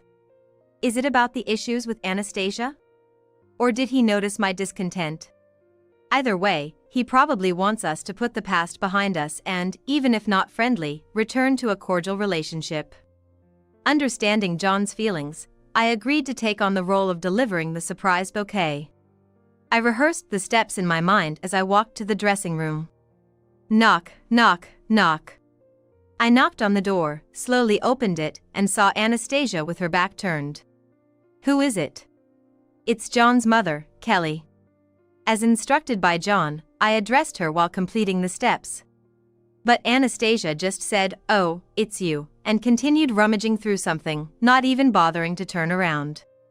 Just as I was about to hand her the bouquet with a smile, she exclaimed. Seriously, this is just not enough. What? This guy's name is Travis. John mentioned he's some president, but look, there's hardly luxury things in here. Seriously, everyone's contributions are so stingy. I didn't expect much from my side, but they should at least give more. She was shouting this while opening the wedding gifts I had just collected. She was checking every wedding gifts. How rude! Stop that right now. I couldn't help but raise my voice. As I reached out to stop her, Anastasia turned sharply and snapped, "Don't touch me," as she pushed me away. Caught off balance by an unexpected force, I stumbled in my unfamiliar heel and fell to the ground. The beautiful bouquet hit the floor, and the luggage at my feet clattered and scattered. Anastasia, slightly panicked, turned towards me clutching the wedding gift. Her expression was unbecoming of her glamorous dress, more like that of a demon. Ouch! What have you done? Quiet down. Why is someone like you, who isn't even related to John by blood, at this wedding? I only invited family. Strangers need to leave right now. Don't boss me around. Anastasia confronted me with a fierce tone. I dug my nails into the rough carpet as I clenched my fist. I'm truly sorry, John. I whispered to myself and slowly stood up. Dusting off the dress, I turned my back on Anastasia. She must have been surprised by my actions. Ladies and gentlemen, I apologize for showing such an unsightly scene. I said this towards the tablet in front of me. Huh? What are you doing? What's going on? Confused, she approached the tablet, which gradually lit up. Displayed on the screen were her own face and the murmuring crowd at the venue. What is this? Actually, the surprise John mentioned was to broadcast the scene of me giving Anastasia the bouquet in the dressing room on the venue's screen. The venue staff had set up a video call on the tablet, and after the bouquet surprise, the plan was to return to the venue while broadcasting the bride who had just finished changing. I had entered the dressing room and turned on the video call to the venue right away. So, the screen showed not only her rummaging through the wedding gifts but also her earlier outburst and the moment she pushed me down. You're kidding, right? I didn't hear about this. Surprises are supposed to be unexpected, right? Finally, your true colors are revealed. Don't joke with me. Why didn't the venue staff stop this? This must be some kind of accident. Someone stop this now. Who could have imagined a bride rummaging through wedding gifts, hurling abuse, and resorting to violence when stopped? You've disgraced yourself on your big day, learn some shame. I retorted sharply, and Anastasia grimaced and clenched her teeth. Then, as if she had thought of something clever, she said, "Ladies and gentlemen at the venue, all of this was just an act. Sorry for the shock. How about we toast with a revelation about the groom instead?" And she continued, smirking. "I'm the one with the information here. If there are influential guests at the venue, it's perfect. I'll drag John down to hell with me." Anastasia takes drastic actions, taking advantage of the presence of prominent people among my son's guests. However, contrary to Anastasia's plans, the crowd at the venue begins to stand up and leave, their departure displayed on screen. What? Why? Listen to John's exposé. Record it and spread it around, mess up John's reputation and social standing. Didn't you tell everyone who's not family to leave? Most of the people here are practically strangers to you. Fine then. As long as I get the something of value, it's okay. Your son embarrassed himself in front of important people, miserable. But they're strangers, so it doesn't matter. Anastasia laughs loudly. Just then, the door burst open. John entered. Seeing John, Anastasia was visibly shaken. Perhaps confronting the man she had just vowed love to made the contradiction even more terrifying. But strangely, I felt calm. There was no sign of panic on John's face. "Were you deceiving me?" John asked her in a calm tone, staring straight at Anastasia. "Yes, but I'm not hurt by it. I've got an excuse to break off our marriage registration, and I've taken plenty of money. And take everything I can from you because of embarrassing me." Saying this, she clutched a pile of the wedding gifts. Directing the receptionists to carry them was probably part of her plan. Yet John did not show any signs of panic, just looking at Anastasia with pity. This seemed to annoy her even more, and she taunted further. "Ah, bringing down an elite feels really good. I just need to cut ties with my relatives, change my job and friends. But you'll have a hard time. Showing such a terrible wedding to important people, you'll have to go around apologizing to bosses and influential guests. Probably gonna lose your job, right?" As I was about to retort, John finally spoke up. "So, they were really just your family, friends, and colleagues, huh?" "What? What do you mean?" I inadvertently asked John. "Around apologizing? There's no need. Because the people at the venue were really just strangers after all." "What?" Like a switch had been flipped, John's demeanor changed. "I knew you were up to something. You kept insisting on inviting wealthy guests, constantly asking me to invite them.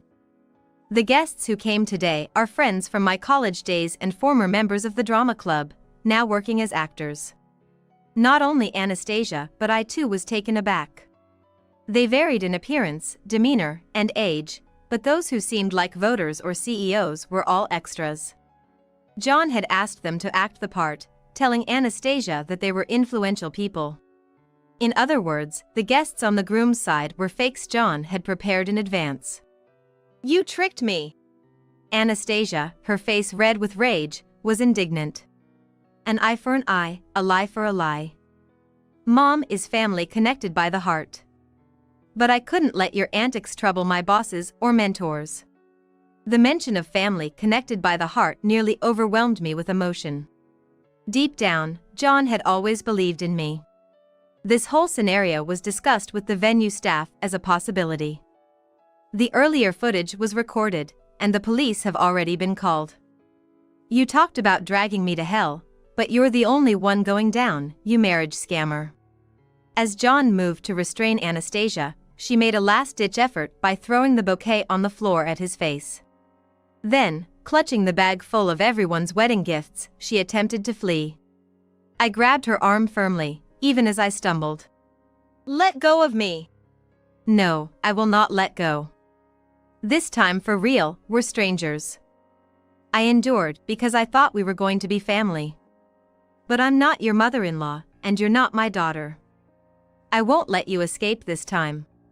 While it turned into a bit of a scuffle, I stood my ground against her. Then, several venue staff rushed to the scene and restrained her. Minutes later, the police arrived and took Anastasia into custody, and the bride's side of the guests at the venue was in turmoil. The Smith family, Anastasia's relatives, were obviously shocked, and the colleagues and friends invited were horrified by her outrageous behavior displayed on the screen.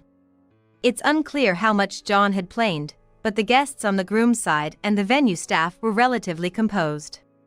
After a hectic time and the subsequent dispersal, I asked John for details. He then said, Anastasia claimed you did various things to her, but I just couldn't believe it. Reflecting on my words about whether Anastasia was okay, he thought hard and investigated her background in the limited time he had. Soon, dubious information came pouring in, and he hastily arranged everything. The wedding went ahead not just because we needed evidence for her arrest, but also because I wanted to believe in her a little longer. John said with a distant, somewhat sad look. Mom, I'm sorry for putting you through this tough role. I really am a disgrace as a son. John apologized to me. That's not true at all. It must have been hard to doubt someone, right? Thank you for believing in me. I patted the top of John's head, and he shyly smiled with tears in his eyes. Later, it was discovered during the investigation that Anastasia had a prior record of fraud. She won't be getting out of jail anytime soon. Since the bride's side guests were genuine, she was disowned by a few close friends and relatives, and naturally, she lost her job. Various minor misdeeds also came to light, adding up to claims against her amounting to millions of dollars, including the damages we suffered. Even my husband, who likely knew nothing about this, apologized to me for his past frivolousness. Several weeks after I thought everything had been resolved, our landline rang, and the caller introduced herself with a heavy voice. This is Mrs. Smith. It was Anastasia's mother, whom I hadn't seen since the wedding where her daughter was arrested. She must have been having a tough time too. The bravado she had shown at our previous meeting was gone. I have something I need to discuss, she repeated in a barely audible voice. It seemed urgent, so I agreed to meet her at a specified location. The room we were guided to was private. Sitting down, I asked what was wrong, and Anastasia's mother began to cry. I'm truly sorry for what my daughter has done.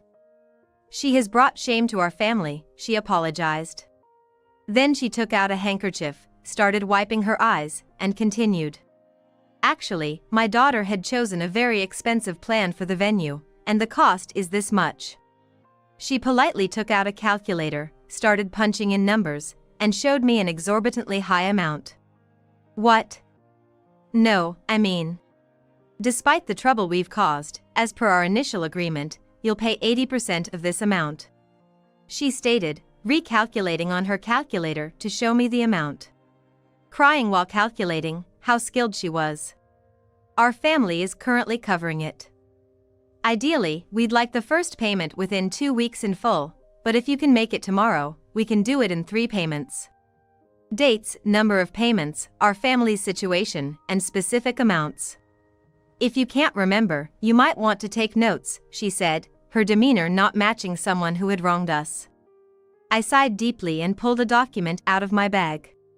Can you see this? This is the official bill issued by the venue. I laid the document over her calculator, tapping on the amount to emphasize it. Anastasia's mother was taken aback, as if wondering why I had that. Yes, what I showed her was the official cost for the ceremony provided by the venue.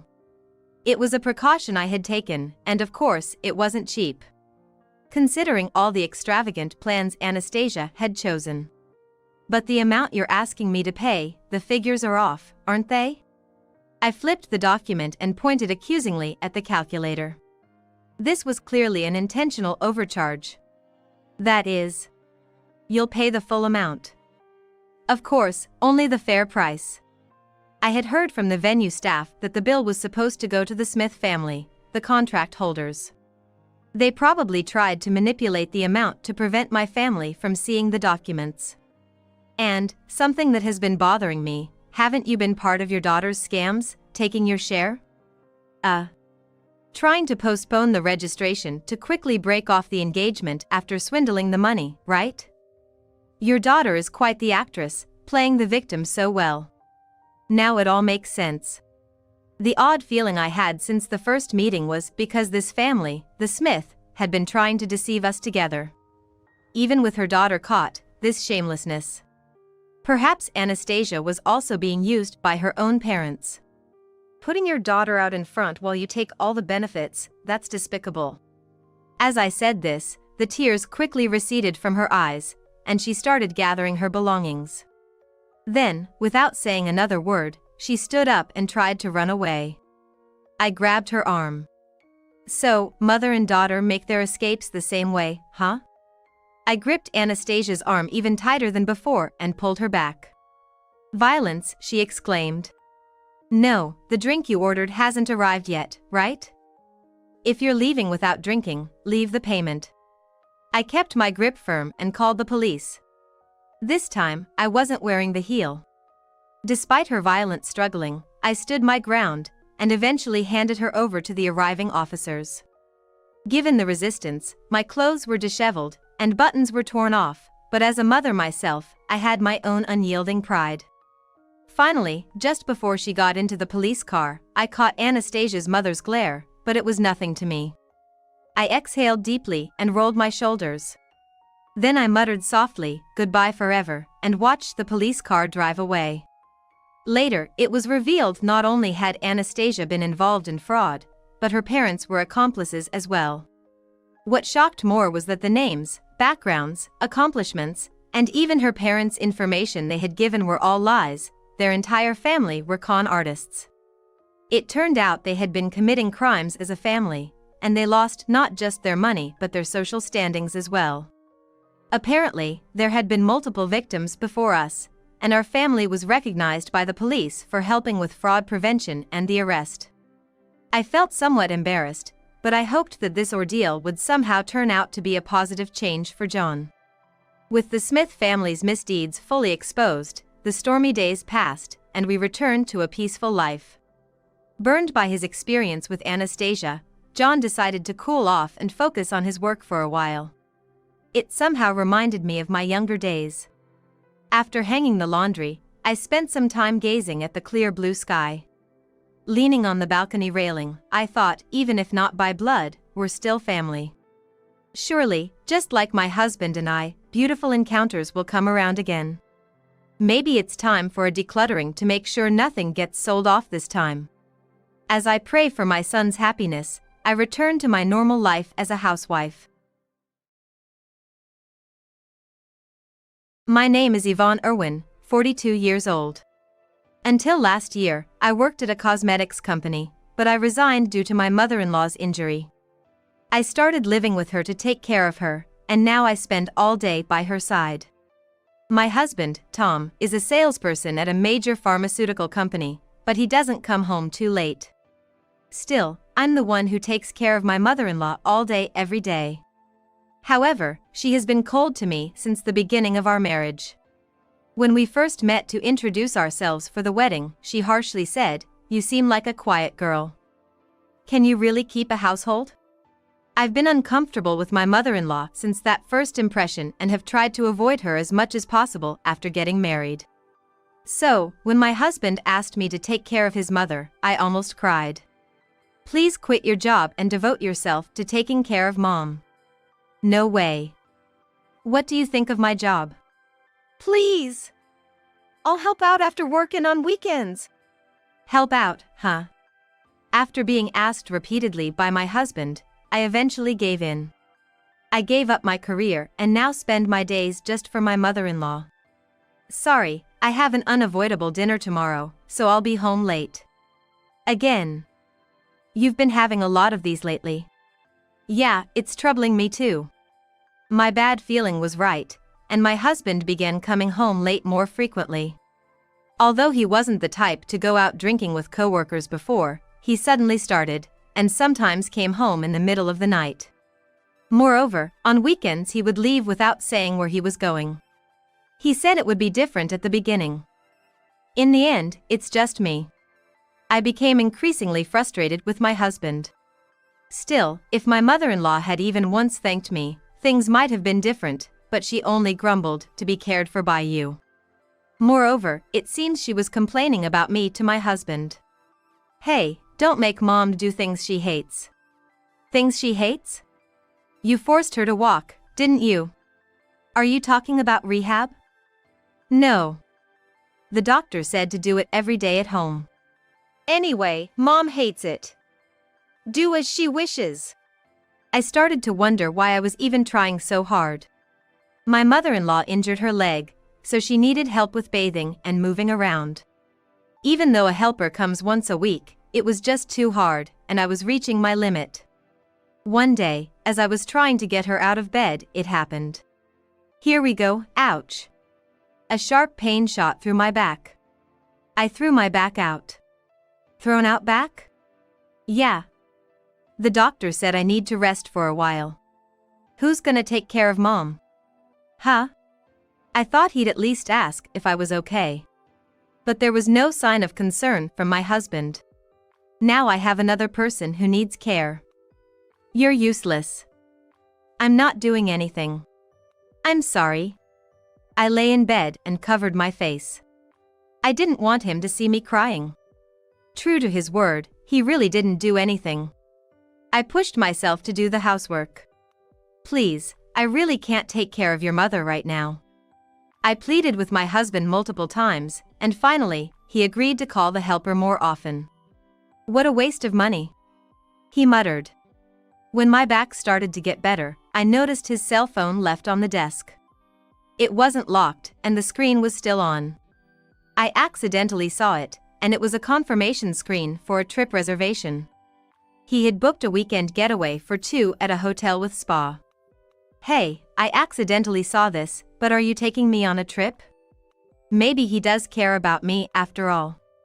But that was a huge mistake. Trip? No way I'm going with you. What? I'm going with someone from work. It's your misunderstanding. How embarrassing, sorry. I felt utterly miserable. 2 weeks later, my husband left me and my mother-in-law and went on the trip. He left early in the morning, all excited, and I just watched him silently.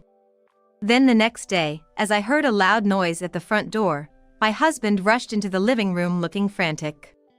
Welcome back. What's up? Why are you so excited? I got a lover 18 years younger pregnant. Divorce me. What? Excuse the interruption. A woman, clearly in her 20s, peeked out from behind him. And you are? I'm Mirabelle from the same company as Tom. Your husband has always taken good care of me. She introduced herself with a bright smile, her skin glowing radiantly. So, of course, you'll agree. You don't have a choice. I paused for a moment, then said, "Fine. Then I won't be coming for the caregiving anymore." That's how it goes. After the divorce, my mother-in-law and I would be complete strangers. This Mirabelle would take over the caregiving instead. But my husband had an incredibly selfish argument. "No, you'll keep caregiving till the end. I'm skinny and have no muscle, I absolutely can't." "Right. If someone delicate like you did caregiving, you'd get hurt." He hugged Mirabelle's shoulder and pulled her towards him. He didn't care when I hurt my back. I realized there was no love left for me from my husband. "That's fine, right? After all, you're unemployed. I might as well pay you something like minimum wage." "That's impossible." "Huh? What do you mean impossible? Are you refusing?" "Yes, it's impossible. Because your mother." "Don't blame Mom." My husband slammed the desk with all his might. For the first time, my usually non-violent husband showed aggression. I instinctively stepped back. "Getting smart with me, huh? You need this kind of treatment." He raised his hand above his head, about to strike me. That's when it happened. "Stop it." My mother-in-law shouted loudly, stopping my husband in his tracks. "Mom, you can walk?" There she stood, using a cane and standing on her own legs. My husband was shocked to see his supposedly wheelchair-bound mother standing. "Right now, that doesn't matter. What's going on here?" Questioned by his mother, my husband snapped back to reality. "She's saying she won't take care of you anymore." "That's right. Because I've decided to go into a nursing home." "A nursing home?" My husband immediately glared at me. "Are you trying to get rid of Mom from her own home because she's in the way? You heartless woman." "How can you say that to Yvonne?" "I decided to go to the facility myself." "What? Why are you defending her? Weren't you two always at odds?" "We've cleared up our issues." "What issues?" "Yes, my mother-in-law and I had issues to deal with. I couldn't move my body as I wanted because of my injury, and I inadvertently took it out on Yvonne. But even so, she continued to care for me. During a bath, my mother-in-law suddenly apologized to me. I too was terribly bullied by my mother-in-law in the past. I always thought I wouldn't do the same, but the more conscious I was of it, the less I knew how to behave, and I ended up treating you terribly. I also gave up on our relationship too quickly just because you treated me coldly at first. I should have made more of an effort to bridge the gap. After we resolved our issues, my mother-in-law started to frequently say thank you. As our conversations increased at home, my mother-in-law became more cheerful. I initially hated the idea of rehab, but I thought having such negative thoughts was just boring. I felt like I was wasting the rest of my life, so I decided to really commit to it. Now, I can even walk short distances without a cane. You wouldn't know since you've been using drinking and trips as excuses to stay away from home. How does that relate to Mom deciding to go to the facility? It's good that Mom can walk a bit now, congratulations. Saying this, my husband clapped his hands slowly, as if mocking. My mother-in-law, faced with my husband's frivolous attitude, said firmly, "To free Yvonne." "What's that supposed to mean?" "It's like you're saying she's been imprisoned against her will." "Well, isn't that the case? You pushed her to take care of me alone while you messed around." "Enough with the jokes." "I'm not joking. Mirabelle and I are seriously dating." "That's right, that's why we're planning to get married." "Shut up, you mistress."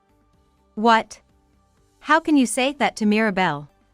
You're the reason I decided to move into the facility. That way, even if we divorce, Yvonne won't have to take care of me anymore." I didn't want to burden her any further. When my mother-in-law first told me this, I said she didn't need to worry about me and didn't have to move into a facility. But once she made up her mind, her decision was firm. I've decided to use the money from selling this house and my savings to move into the facility. You won't get a penny from me. "You sold the house?" My husband gaped, repeating my mother-in-law's words. Yes, it's an old house, but it sold for more than expected because of its good location. What, you really sold it? Are you kidding me? What are we gonna do now? I was planning to kick Yvonne out and live here with Mirabelle. In my husband's mind, he probably saw a future of living happily in this house with his new wife. But that dream quickly shattered. So we can't live in this house? Where are we supposed to go? Mirabelle grabbed Tom's arm and started complaining. Tom said we wouldn't have to pay rent because we have a house, and we'd eventually get your mom's estate, so it didn't matter if I didn't work too hard. I quit my job, you know. You quit your job? When did this happen? As soon as I found out I was pregnant. And you did that without discussing it with me? What? You want a pregnant woman to work? No, that's not what I'm saying. The conversation between the two veered off in a different direction with no signs of returning. Just as I was about to intervene, Tom looked towards his mother. Why would you make such an important decision without consulting me first? I'm your son. You should have talked to me, not her. If he had known, he would have done everything to stop it, wouldn't he? Does he really not understand that? You too. Me? Suddenly pointed at, I tilted my head. Yes, you. Why didn't you stop her? Yvonne tried to stop me. But I was the one who wanted to go to the facility. Blaming her is completely wrong. Tom seemed frustrated, his lips quivering as he ran out of ways to blame me. I shouldn't be the one to say this, but the way you treat Yvonne is truly awful. That's why I've been saying I want to free her from this house ever since I found out you were cheating. Mom, you knew? Since when? About a month ago. I thought your behavior was suspicious, so I hired a private investigator. They delivered evidence to the house when you were at work and Yvonne was out shopping. My mother-in-law had managed to hire a private investigator through online searches and had the evidence of Tom's affairs shown to me beforehand. You were eventually going to tell Yvonne about the divorce, and when I move into the facility, she can be free. It was all part of my plan. Even so, going to a facility you didn't want? Oh, I never said I didn't want to go. After visiting the facility she was planning to move into, my mother-in-law actually liked it very much. Being a sociable person, she seemed excited about being in a place where she could meet others her age. And this facility is practically like a condo. It has 24-hour nursing staff, each room is a private room with a lock, and the privacy is perfect. How much does such a luxury nursing home cost anyway? That's a secret. Don't mess with me. Tom suddenly raised his voice at his mother. I could just keep leaving the caregiving to this woman and save all that extra money. What's this about a luxury nursing home? Such a waste of money. This house was left to me by my late father, and the savings are all my own doing. You have no right to tell me what to do. You foolish son. What? Faced head-on by his own mother, Tom looked as if he had been swindled. And she didn't miss the chance to strike again. You have no house, no inheritance coming. There's no point in staying with Tom anymore. Mirabelle? I mean, it's true, right? If there's no money, there's no benefit to being with an old guy like you. So you were just after my money? I grew up in a single-parent home, where I learned the hard way how important money is. And now this treatment? So you were such a shallow woman. What's wrong with being shallow? This is my life. I couldn't help but be a bit impressed with Mirabelle boldly stating her mind. Despite how she looked, she must have gone through a lot of hardships. Her straightforward admission that she was after money seemed rather tough and smart to me. Tom and Mirabelle's argument went on endlessly. But in the end, it was just the same things being said over and over, a completely empty fight. How long do I have to listen to this? I tried to stifle a yawn that almost escaped, trying to endure this situation. At that moment, my mother-in-law raised her voice with a force I had never heard before. Enough. If you're going to fight over pointless things, do it outside. This is already decided. Whether you like it or not, I'm going to the facility. That's final. Under my mother-in-law's pressure, the two of them stopped dead in their tracks. I also caught my breath in surprise. So my plans are ruined. And now I'm losing my childhood home, too. Can you believe this? Oh no, our marriage is off then. Mirabelle sighed as she told Tom. What about the child? You said you quit your job. There's no way you can raise a child alone as a woman. I'm going to terminate the pregnancy. Are you serious? Very serious. I just found out I'm pregnant, and there's still time to have an abortion. The abortion consent form requires a partner's signature too. I will never sign it. That's fine. I'll just get one of my guy friends to sign it. I won't allow it. Don't think you can just break up with me now. Tom seemed extremely invested in Mirabelle, his determination to remarry her palpable. Seeing her son like this, my mother-in-law staggered a bit, seemingly shocked. Mother, don't strain yourself. Please sit down here. Or would you like to go back to bed? No, I'll keep going until I sort out these two hopeless people. It seemed like her eyes were saying she'd do whatever it takes to drive Tom and Mirabelle away. Mirabelle, don't rush this decision. Think it over again, okay? Tom seemed to have switched tactics to gently persuading Mirabelle. He looked like a neighbor trying to feed a stray cat that's hissing at him. However, this approach only backfired with Mirabelle. Creepy. Annoying. If I said I'm going to do it, I will. I'm not marrying you. Don't make me say it again. There's no point being with a broke old man.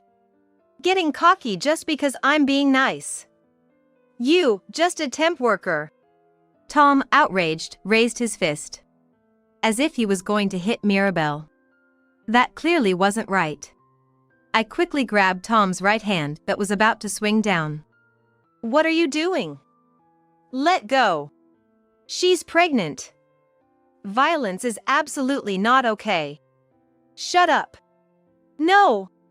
Tom pushed me so hard that I fell to the floor. I almost hit my head on the corner of the dining table. Yvonne, are you hurt? I gestured to my mother-in-law to stay seated as she tried to stand up, and said, I'm okay. I just fell on my butt. So, this is Tom's true nature. Oh, no.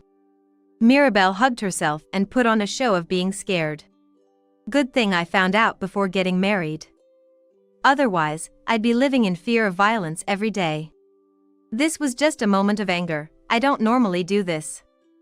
I'm serious, believe me. Tom then wrapped Mirabelle's hands in his own. Though it looked like a scene from a drama, in reality, it was just a 42-year-old man clinging to a 24-year-old woman. It was not a pleasant sight to behold. Enough already. Mirabelle forcefully shook off Tom's hands and stepped back from him. If you keep pressing this, I have my plans too. Plans? If things don't work out with you, I'll tell the company you forced yourself on me. Don't mess with me. We were officially dating. Besides, who would believe the word of a temp worker like you? With this, everyone will believe me. Saying that, Mirabelle pulled out her cell phone from her designer bag and began tapping on it with her perfectly manicured nails. Then a voice started playing from the phone. After work, let's go to a French restaurant. I've made reservations at a nice place. What is this? I planned to use this recording to blackmail you if things didn't work out. I never thought I'd actually need it, but here we are. You were recording our conversations. Tom's face went pale instantly. Sure enough, anyone listening would think Tom was seducing Mirabelle. The kids these days are scary. The audio continued to play. Thanks for your hard work. I'll give you a massage. How about we go out for drinks, just the two of us afterward? You're staying over tonight, right? Stop it, stop it. This is unfair. Your voice is cleverly cut out. You were keen on it too, weren't you? What are you talking about? You. That's not all. There's this too. Mirabelle manipulated her phone again, this time turning the screen towards Tom. Curious, I peeked over and saw it was a text message exchange between Tom and Mirabelle. I read aloud from the top. I had fun today. I'd like to go out for a meal, just the two of us again, not after work but on a weekend. Tom had sent this message, to which Mirabelle had not replied, probably to avoid leaving evidence. So, instead of replying to my messages, you approached me directly at work.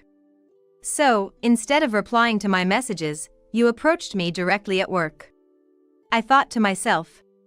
That's a clever technique to avoid leaving evidence while still giving the joy of direct conversation. Mirabelle must be quite the strategist. I'll make you regret deceiving me into thinking you had money. I'll submit this to the company and tell them that's why I resigned. Mirabelle was smiling triumphantly, her chin lifted. Please don't do that. My career, the position I've built up. I don't care. Goodbye. Mirabelle turned her back on Tom and stepped towards the front door. That's when it happened. The doorbell rang. Oh, who could that be? My mother-in-law touched her cheek and tilted her head, barely hiding a smile that only I could see. I'll go check. I took the initiative to head to the front door and welcomed the visitor into the house. We've been expecting you. Please come in, everyone's here. Hey, who's come now? We're busy, don't let visitors in at a time like this. Tom shouted from the living room. I led the guest in and headed back to the living room. Is that something you should be saying? I stepped to the left, revealing the person standing behind me. Mom? Mirabelle exclaimed in surprise. Mom? Mirabelle's? Nice to meet you, I'm Ellie, Mirabelle's mother. She greeted to all of us. By the way, she is 42 years old, the same age as you, Tom. 42? That means you had Mirabelle when you were. I had her when I was 18. Ellie, Mirabelle's mother, clearly had the presence of a strong woman, having raised a child on her own from a young age. Why is your mother here? Yvonne kindly told me everything. That you were trying to steal someone's husband after an affair. Mirabelle glared at fiercely, took a step back. Thanks to the mother-in-law who did the infidelity investigation, I found out it was you who was the other woman when my husband and Mirabelle went on a trip. I contacted Ellie during that time. Mirabelle, you didn't tell your mom you were involved with a married man, did you? As if I could say that. Are you stupid? Mirabelle. Damn. If Yvonne hadn't told me, I would have been deceived. Thinking my daughter was marrying a married man. Really, just like your divorced father. Ellie said sharply to Mirabelle. Apparently, Mirabelle's father had disappeared after an affair.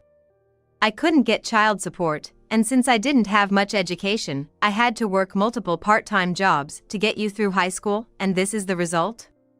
At Ellie's words, Mirabelle bit her lip and looked down. And you too, Tom. Yes? Called by name, Tom straightened up like a schoolboy. Did you enjoy dating a girl 18 years younger than you, even getting her pregnant while being married? Ah, well, that. Like a frog being stared down by a snake, Tom was frozen in place. I've wanted to have a proper conversation with you for a while, so I asked to be invited here today.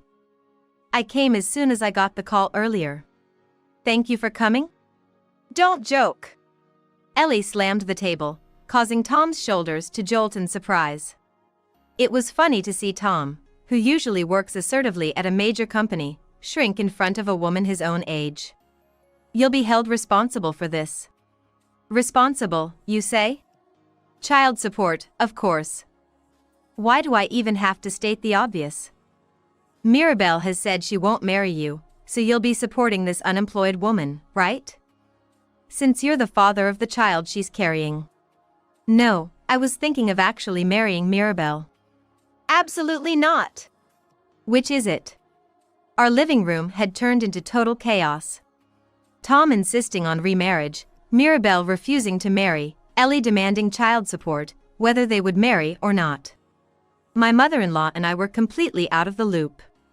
Ellie finally put an end to the situation. I'm taking Mirabelle back with me today. Yvonne, Grandma, I'm truly sorry for any trouble we've caused. Ellie apologized to us. The only good thing was that Ellie turned out to be a sensible adult. Come on, Mirabelle. We're leaving. Wait, Mom. That hurts. Hurry up. You good for nothing. Ellie forcefully pulled Mirabelle's hand and left our house. The chaos earlier seemed like a lie as silence fell in the living room. Those of us left behind were quietly looking at each other, wondering who would speak first. Tom was the first to break the silence. Yvonne. He spoke awkwardly to me, clearly exhausted and defeated. Then, seemingly seeking sympathy, he said this. Should we try again? You must be joking. I'm not joking. I probably can't remarry Mirabelle. If things stay like this, I'll be divorced. You don't know how a single man is viewed in the workplace. So, it wasn't about loving me, but rather for his job, for himself. I'm appalled. How could you think I'd agree after hearing that? Don't you feel sorry for me? I might not even have a home to return to. Not at all? You're really a she-devil. If that's the case, then you are a real fool. Just because it benefits you, you get all cocky. Fine. Then at least convince your mother. Convince her of what? To stop her from selling the house. She might listen to you now. I will not. My mother-in-law spoke up. Why don't you speak up instead of whispering, so we can all hear you? Well, because... Pathetic. Yvonne, you can do as you please from here. Thank you, Mother. What are you planning to do? I took a piece of paper from the shelf and gently placed it on the table. Divorce papers.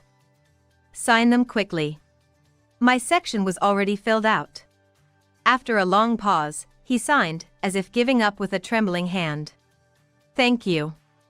I'll submit these to the office. Thank you for everything up to now. Thus, our divorce was finalized.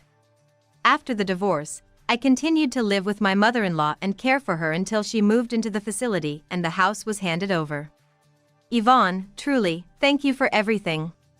As my mother-in-law spoke as if it were a farewell for this life, I smiled. Don't say such lonely things. I plan to visit you at the facility, so please don't refuse to see me. Oh, what should I do? My mother-in-law and I laughed over a warm cup of tea. By this time, her legs had improved further, and she could walk freely around the house with the aid of a cane. As for my ex-husband Tom, he managed to avoid having his affair exposed at work thanks to Mirabelle's evidence, but in return, he ended up living with Mirabelle and Ellie. Tom had no home to return to, so he had no other choice. It seems they decided not to terminate the pregnancy after all.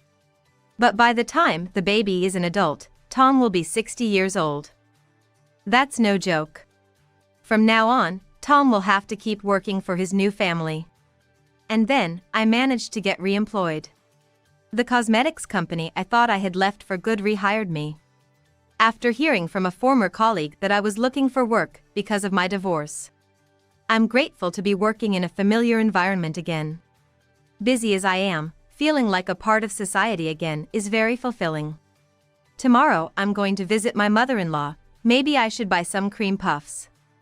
She really likes the ones from that shop. Today is Friday. I rush home carrying a gift for my mother-in-law. I wonder if she would like it.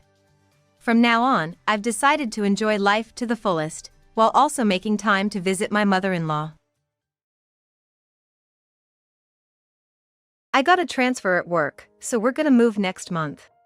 Does that mean I have to transfer schools? I threw this direct question at my parents. Then my mom burst out laughing and said, It's just me, your dad, and your sister moving. We don't need a monster in the house. I was at a loss for words over such harsh comments that seemed unbelievable coming from my own parents. You embarrass us. Only your perfectly healthy sister is our child. When my father's transfer was confirmed, my parents, thinking of me as a burden because I was born without one arm, disappeared with just my sister. A few months later, I was left in the care of my grandparents. Well then, Dad and Mom, please take good care of Kristen from now on. Goodbye, Kristen. Despite the unlikely chance of seeing each other often, my parents left me with my grandparents as if they were just going on a 3-day trip. After seeing off my father, mother, and sister, I broke down in tears. Seeing this, my grandfather said, "Don't worry. They're the ones who'll regret this." 8 years later, I would come to understand the meaning of my grandfather's words. My name is Kristen. I am currently 26 years old. I've been living with my grandparents for the past 8 years. Today's lunch is your favorite sandwich. My grandma is a great cook, and among her dishes, her sandwich is my absolute favorite. Her homemade sauce is out of this world. Yay! Thanks, Grandma. It's delicious, I said with a smile. After finishing his meal early, my grandfather asked, "Aren't you going to play chess with me today, Kristen?"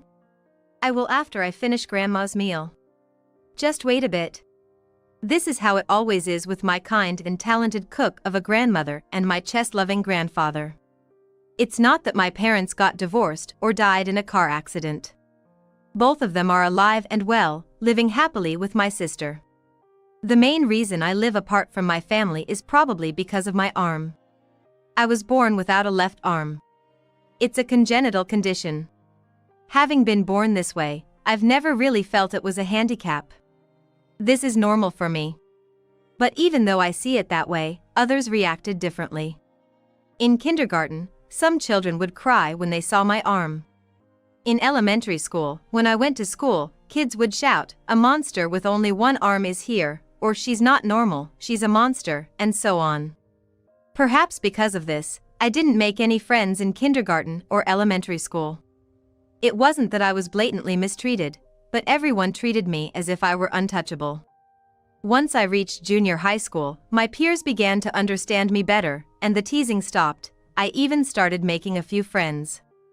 However, some parents of my classmates often said, "That poor girl, missing an arm."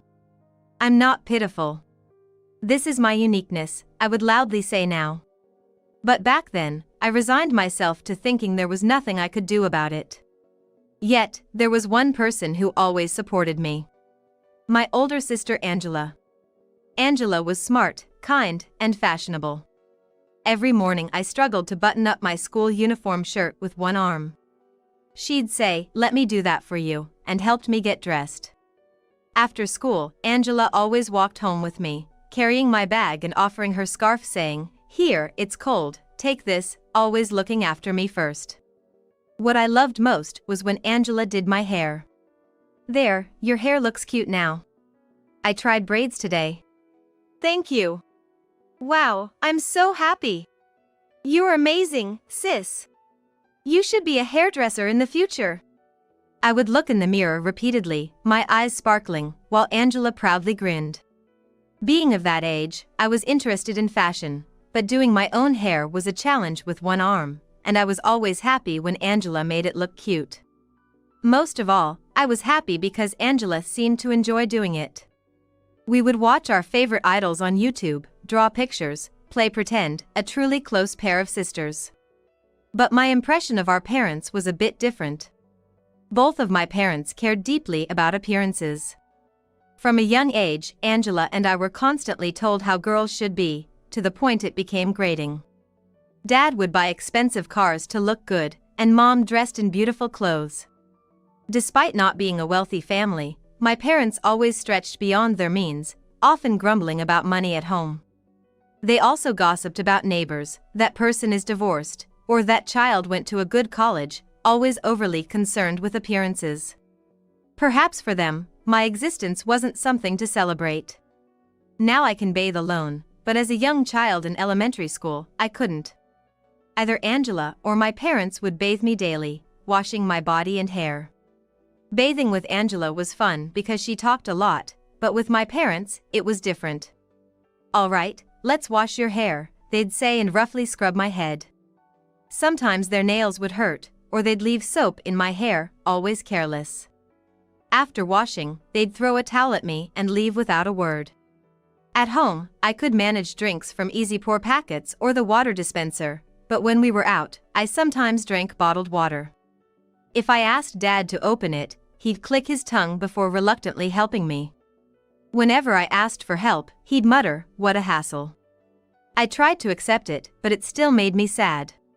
Yet, I never disliked my parents. "What shall we do today?" "What would you like to eat, Angela?" "I'd like pasta." It's easy for Kristen to eat too. On Sundays, our family of 4 often dined out. I was indecisive and struggled to choose what to eat, so Dad, Mom, and Angela usually picked the place. I watch with a smile as the 3 of them discuss what they feel like eating, saying things like "I want to eat this" and "I'm in the mood for this today." While I enjoyed eating delicious food outside, what I cherished most was the time spent eating together as a family, happily facing one another. One day, while at a restaurant, I overheard a family seated next to us. "Mom, why doesn't that person have an arm?" It was a scorching hot day, and I was wearing short sleeves, which made my missing arm immediately noticeable. The child seemed genuinely curious. They spoke loud enough for us to hear. Then, what appeared to be the child's mother began to explain. "Hey, that person has a medical condition. Missing an arm is scary. Why don't they have it? Everyone normally has 2 arms. Why don't they?" "You shouldn't stare like that. They aren't normal, that's why they don't have an arm," the mother said. It's common for people seeing my arm for the first time to whisper about it. But internally, I felt a bit down, thinking, "Not normal? Well, this is normal for me." Hearing this, my sister Angela said, "Kristen, don't worry about it. You're no different from anyone else. Here, your favorite salmon, eat up," comforting me kindly. I tried to hide my feelings, but Angela could tell. Contrastingly, my parents began, "It's embarrassing, Kristen. Try to hide it more when we're out, right? You attract too much attention. We need to book a private room when you're with us." They were always overly concerned with appearances. This response wasn't surprising. But Angela scolded them, "Mom, Dad, how can you say that?" I was happy Angela stood up for me, but I didn't want her to fight with our parents because of me, so I intervened. "It's okay, sis, thanks. "But I'm sorry, Mom and Dad. I'll be more careful next time." "That's good. Eat up." "Okay." Angela looked skeptical, but I pretended nothing was wrong and continued eating. However, from that day on, I seemed to be left out of family outings. "All right, let's go." "Kristen, you stay home." I was left home alone. At first, Angela thought it was just a coincidence that she didn't come, but as the weeks passed and it continued, she asked, "Hey, Mom, Dad, why has Kristen been staying home lately?" With a slightly pained expression, they replied, "Remember at the restaurant, the family next to us made fun of her?" It seemed to really hurt Kristen. Kristen's a girl of her age. If she doesn't want to go, we can't force her, blatantly lying. Still unyielding, Angela suggested, "Then let's stop going out and order takeout to eat at home together. It's more fun with Kristen around." Her words made me tear up a bit. She really is a caring sister. But my parents countered, "Angela, if we said we're not going because of Kristen, wouldn't that make her feel worse?" Exactly. It'd be sad if Kristen couldn't act normally. "Right, Kristen?" They looked at me sharply, pressuring me. Angela, standing behind my mother, couldn't see her face. Frightened by my mother's demonic expression, I shrank back. "You shouldn't defy your parents. I can't live on my own. I have to endure, to give the response my parents want." Feeling this way, I bit my lip hard and said with a forced smile, "Yeah, I hated being teased the other day. It's embarrassing when people stare. I'm more comfortable just watching TV at home, so don't worry about me, sis." "Is that so? All right." Angela seemed reluctantly convinced. Satisfied, my parents left the house with Angela. After they left, I tried to make a microwave pie by myself but struggled even to open the package. Why can't I even do this? I thought, as tears started to fall. From that day, my parents learned that I would comply without talking back if pressured, and they stopped taking me out not just for meals but also for shopping and trips. Is Kristen not going again? Looking sad, Angela glanced at our parents before saying to me, "Yeah. I'm sorry." I was often left with our grandparents during trips. My grandfather runs an IT company. Grandpa always lets me use the computer, and Grandma cooks delicious meals, making sure I have everything I need. I find such times enjoyable and refreshing. But the excuses my parents made to leave me behind were terrifying. "Sorry, Mom. Kristen keeps saying she doesn't want to go on trips. Can you spend a few days with her? Sorry for always being a burden.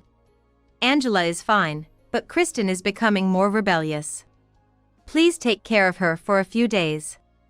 Saying that, I was scared of my parents, who always seemed to lie to my grandparents as naturally as breathing. Yet, I never denied their lies. "All right. We don't mind. We'll take good care of Kristen. Have fun and take care," my grandparents said with smiles as they saw Angela off and warmly welcomed me.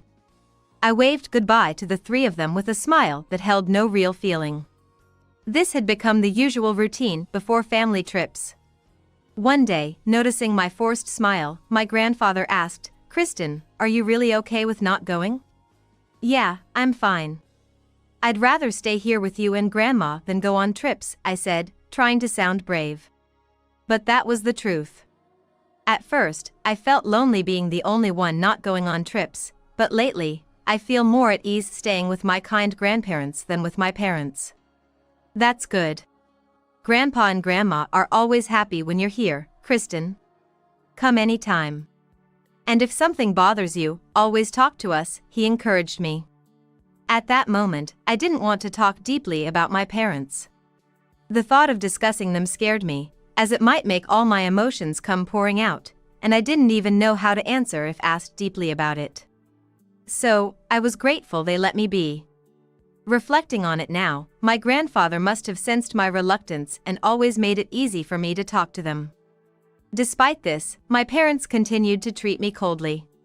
Whenever people came over, they would say, "It's embarrassing to have you around, stay in your room," or even on the hottest days they would command, "Wear long sleeves when you go out so nobody sees your arm."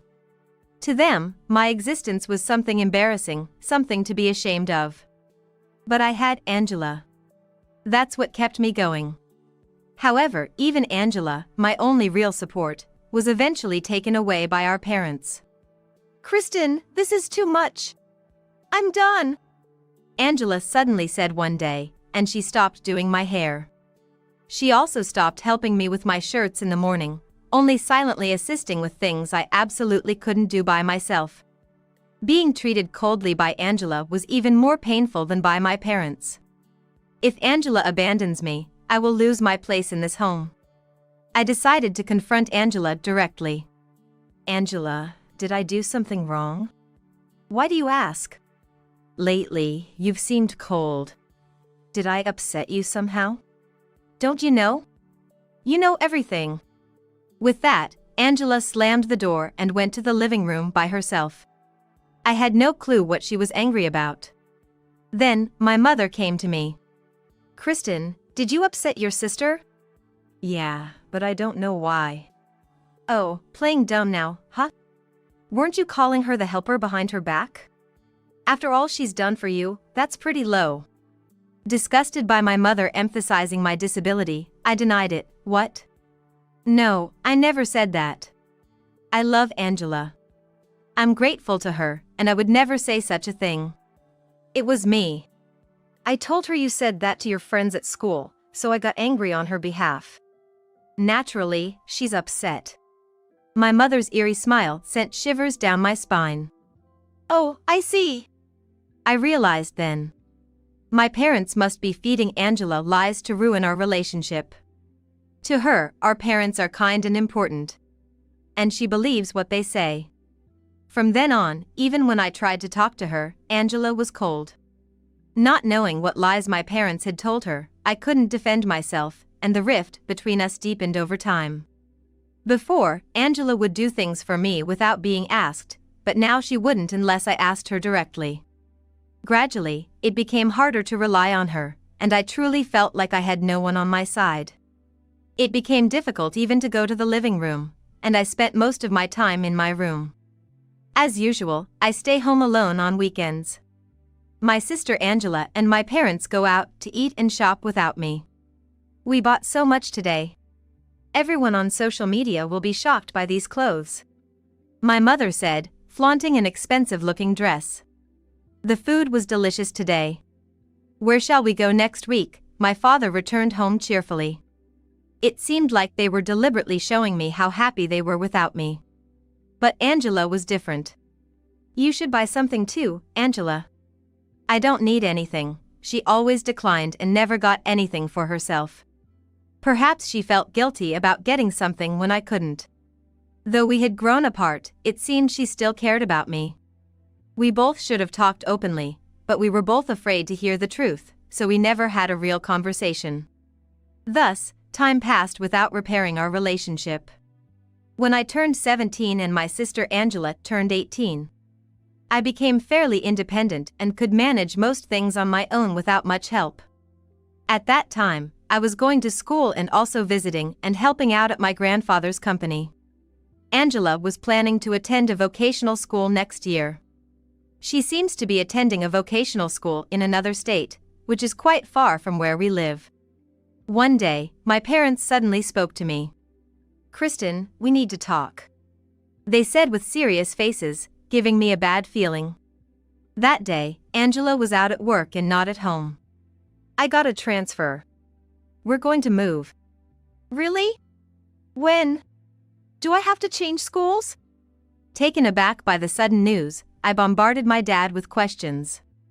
I had finally made some friends, and with graduation approaching, the thought of transferring schools made me feel a bit anxious.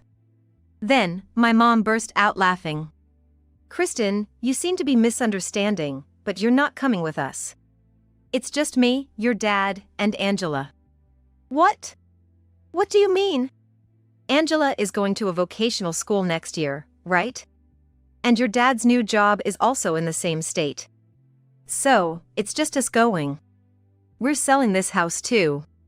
"Then where am I supposed to live?" "You'll live with your grandparents. We've already told them. That way, you don't have to transfer schools." "But..." "No buts," my dad suddenly yelled. "How long do you plan to keep causing us trouble? We're fine with just your able-bodied sister. It's embarrassing to be seen with you." "That's right, we don't need a monster who isn't normal in this house." I was speechless from the cruel words that I couldn't believe came from my own parents. I always suspected they felt this way about me, that they didn't really like me. But hearing it said to my face felt like being stabbed in the heart with a sword. A few months later. "Well, Dad and Mom, please take good care of Kristen. Goodbye, Kristen." Despite the likelihood that we wouldn't see each other often, they left me with my grandparents as if they were just going on a 3-day trip. Angela glanced at me occasionally, seeming concerned but said nothing. I waved at them with a smile as usual. But as soon as they were out of sight, I couldn't hold back my tears anymore. "What's wrong, Kristen?" my grandfather asked, surprised to see his usually cheerful granddaughter crying. "Didn't you want to be apart from your dad and Mom?" "Yes, I didn't want to be separated from Angela, but I did want to be away from Dad and Mom." My grandparents looked at each other, shocked, apparently realizing what was happening. "What did they say to you?" "They said they don't need a monster." "How terrible. I can't believe it, it's just too much." Both were shocked and saddened. This was the first time I had ever spoken about my parents, and it felt like a dam had burst inside me, unleashing a flood of tears. Seeing me like this, my grandfather stood up as if he had made a decision. "Kristen, it's okay. You don't have to worry about anything. They are the ones who will regret this." "Huh?" It took me 8 years to understand what my grandfather meant by those words.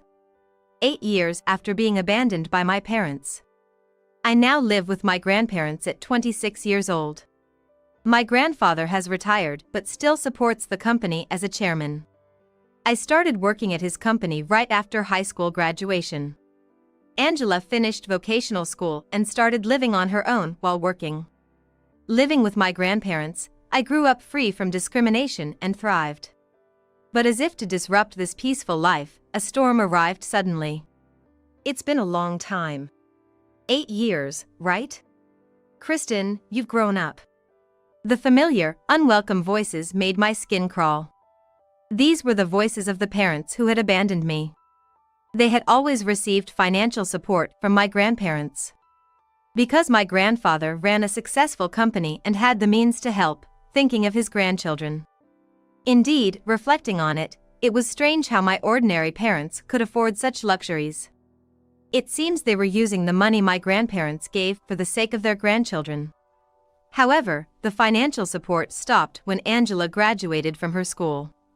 For a while, my parents kept calling my grandparents asking for money, but eventually, my grandparents blocked them completely and stopped responding. Unable to maintain their lavish lifestyle without the support, my parents had accrued debts and struggled financially. Then they saw me on TV. I became the CEO of a company at the age of 26. Although it was a small company with just a few employees, I had started my own business using the experience I gained at my grandfather's company. Because of my early success, I was now featured on television and YouTube. And my parents, having seen on TV that I had become a CEO, thought they could perhaps regain the lifestyle they had when they received support from my grandparents by asking me for help, so they came all this way. Kristen, I heard you became a CEO? Sitting in such a fancy office, in that boss's chair, you're so cheeky. 8 years without contact, and upon their sudden return, they barged into my office with such audacity. Yeah, what do you want? I asked with a sigh. We're out of money and in trouble. You're a CEO, right? Give us some money. What? Grandma and Grandpa stopped supporting us, and we've run out of savings. Please, we're begging you, give us a share, even just a little. No matter how many years pass, these people never change, I thought, utterly disappointed. I don't have any money to give you, I pushed back firmly. What? After we raised you, the least you could do is give us some money. That's right. After all the trouble we went through raising someone like you, you're so ungrateful. Raised me? You gave up on raising me because I was disabled. If this had been me as a student, I might have been too scared of my parents to resist giving them money. But I'm not that person anymore. Really bold of you to say that. You've always treated me terribly. I have nothing to say to you, can you please leave? What? How dare you speak to us like that? This is an order. Give us the money. They demanded, as if trying to extort me. But I would not be intimidated. If you keep this up, I'll call the police. Don't ever come near me or my grandparents again. I warned them, dialing 911 on my phone to show them I was serious. The word police remains a frightening threat at any age. Fine. We'll ask Angela then.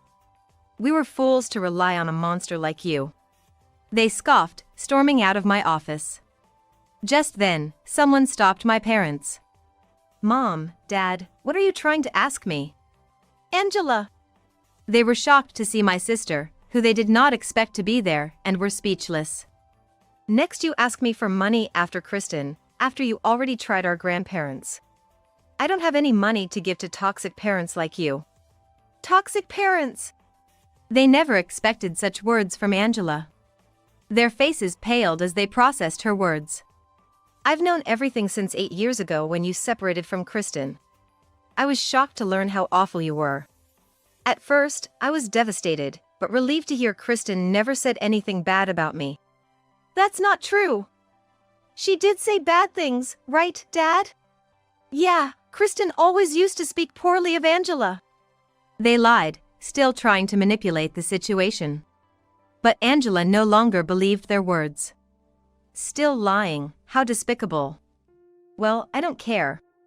When I graduated from vocational school and realized I didn't have to live with you anymore, I was overjoyed. In fact, after we separated, I had told my grandparents about the rift with Angela, and they had explained everything to her. Thanks to them, any misunderstandings between us were cleared up, and we returned to being as close as we had been before. I had even offered Angela a job at my company, but she chose to pursue her dream of being a hairdresser, which she had since she was young. Still, she visits my company occasionally after work. Today, Angela was at my company after her shift when our parents loudly barged in. We had been talking, and to surprise our parents, I had Angela step out of the room. Why are you two together? Kristen and I are still close. I don't want anything to do with parents who call their own daughter a monster. Me neither. I don't want anything to do with you ever again. No way! As our parents hesitated to leave the office, our grandparents arrived and said, "Our grandchildren don't want you here. Leave now. And we also will never interact with you again. Got it?" They scolded them with fury. While my grandfather stood boldly, my grandmother started chanting, "Evil's out, get out." It was such a surreal scene that Angela and I looked at each other and burst out laughing.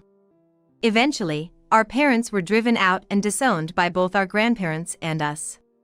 I don't know where they are or what they're doing now, but when they stormed into my company, they were already burdened with debt, so I'm sure they're living a tough life. Curious, I asked my grandfather, "Hey, Grandpa, how did you know 8 years ago that my parents would regret their actions?" "Kristen, you've been coming to my company since you were a student, right? Even back then, I knew you were smart and quick to understand, always thinking on your feet.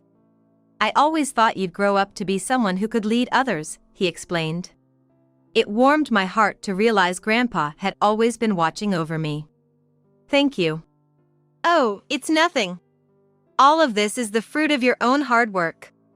You really did well." His words made me tear up again. A few days later, I was at Angela's hair salon. "I feel like a change, maybe a shortcut." "A shortcut for you? That's rare. Want to keep your usual beige color?" "Yeah, that's fine. Make it cute, okay?" "Got it," she said, and started cutting my hair. I had always thought Angela was meant to be a hairdresser since we were kids, and even now, as adults, she still made my hair look great. She truly is a wonderful person. "They're all done. Look how cute it turned out," Angela said proudly, making her signature proud face like she used to. "Thank you, Angela." And like this, Angela and I remained close sisters.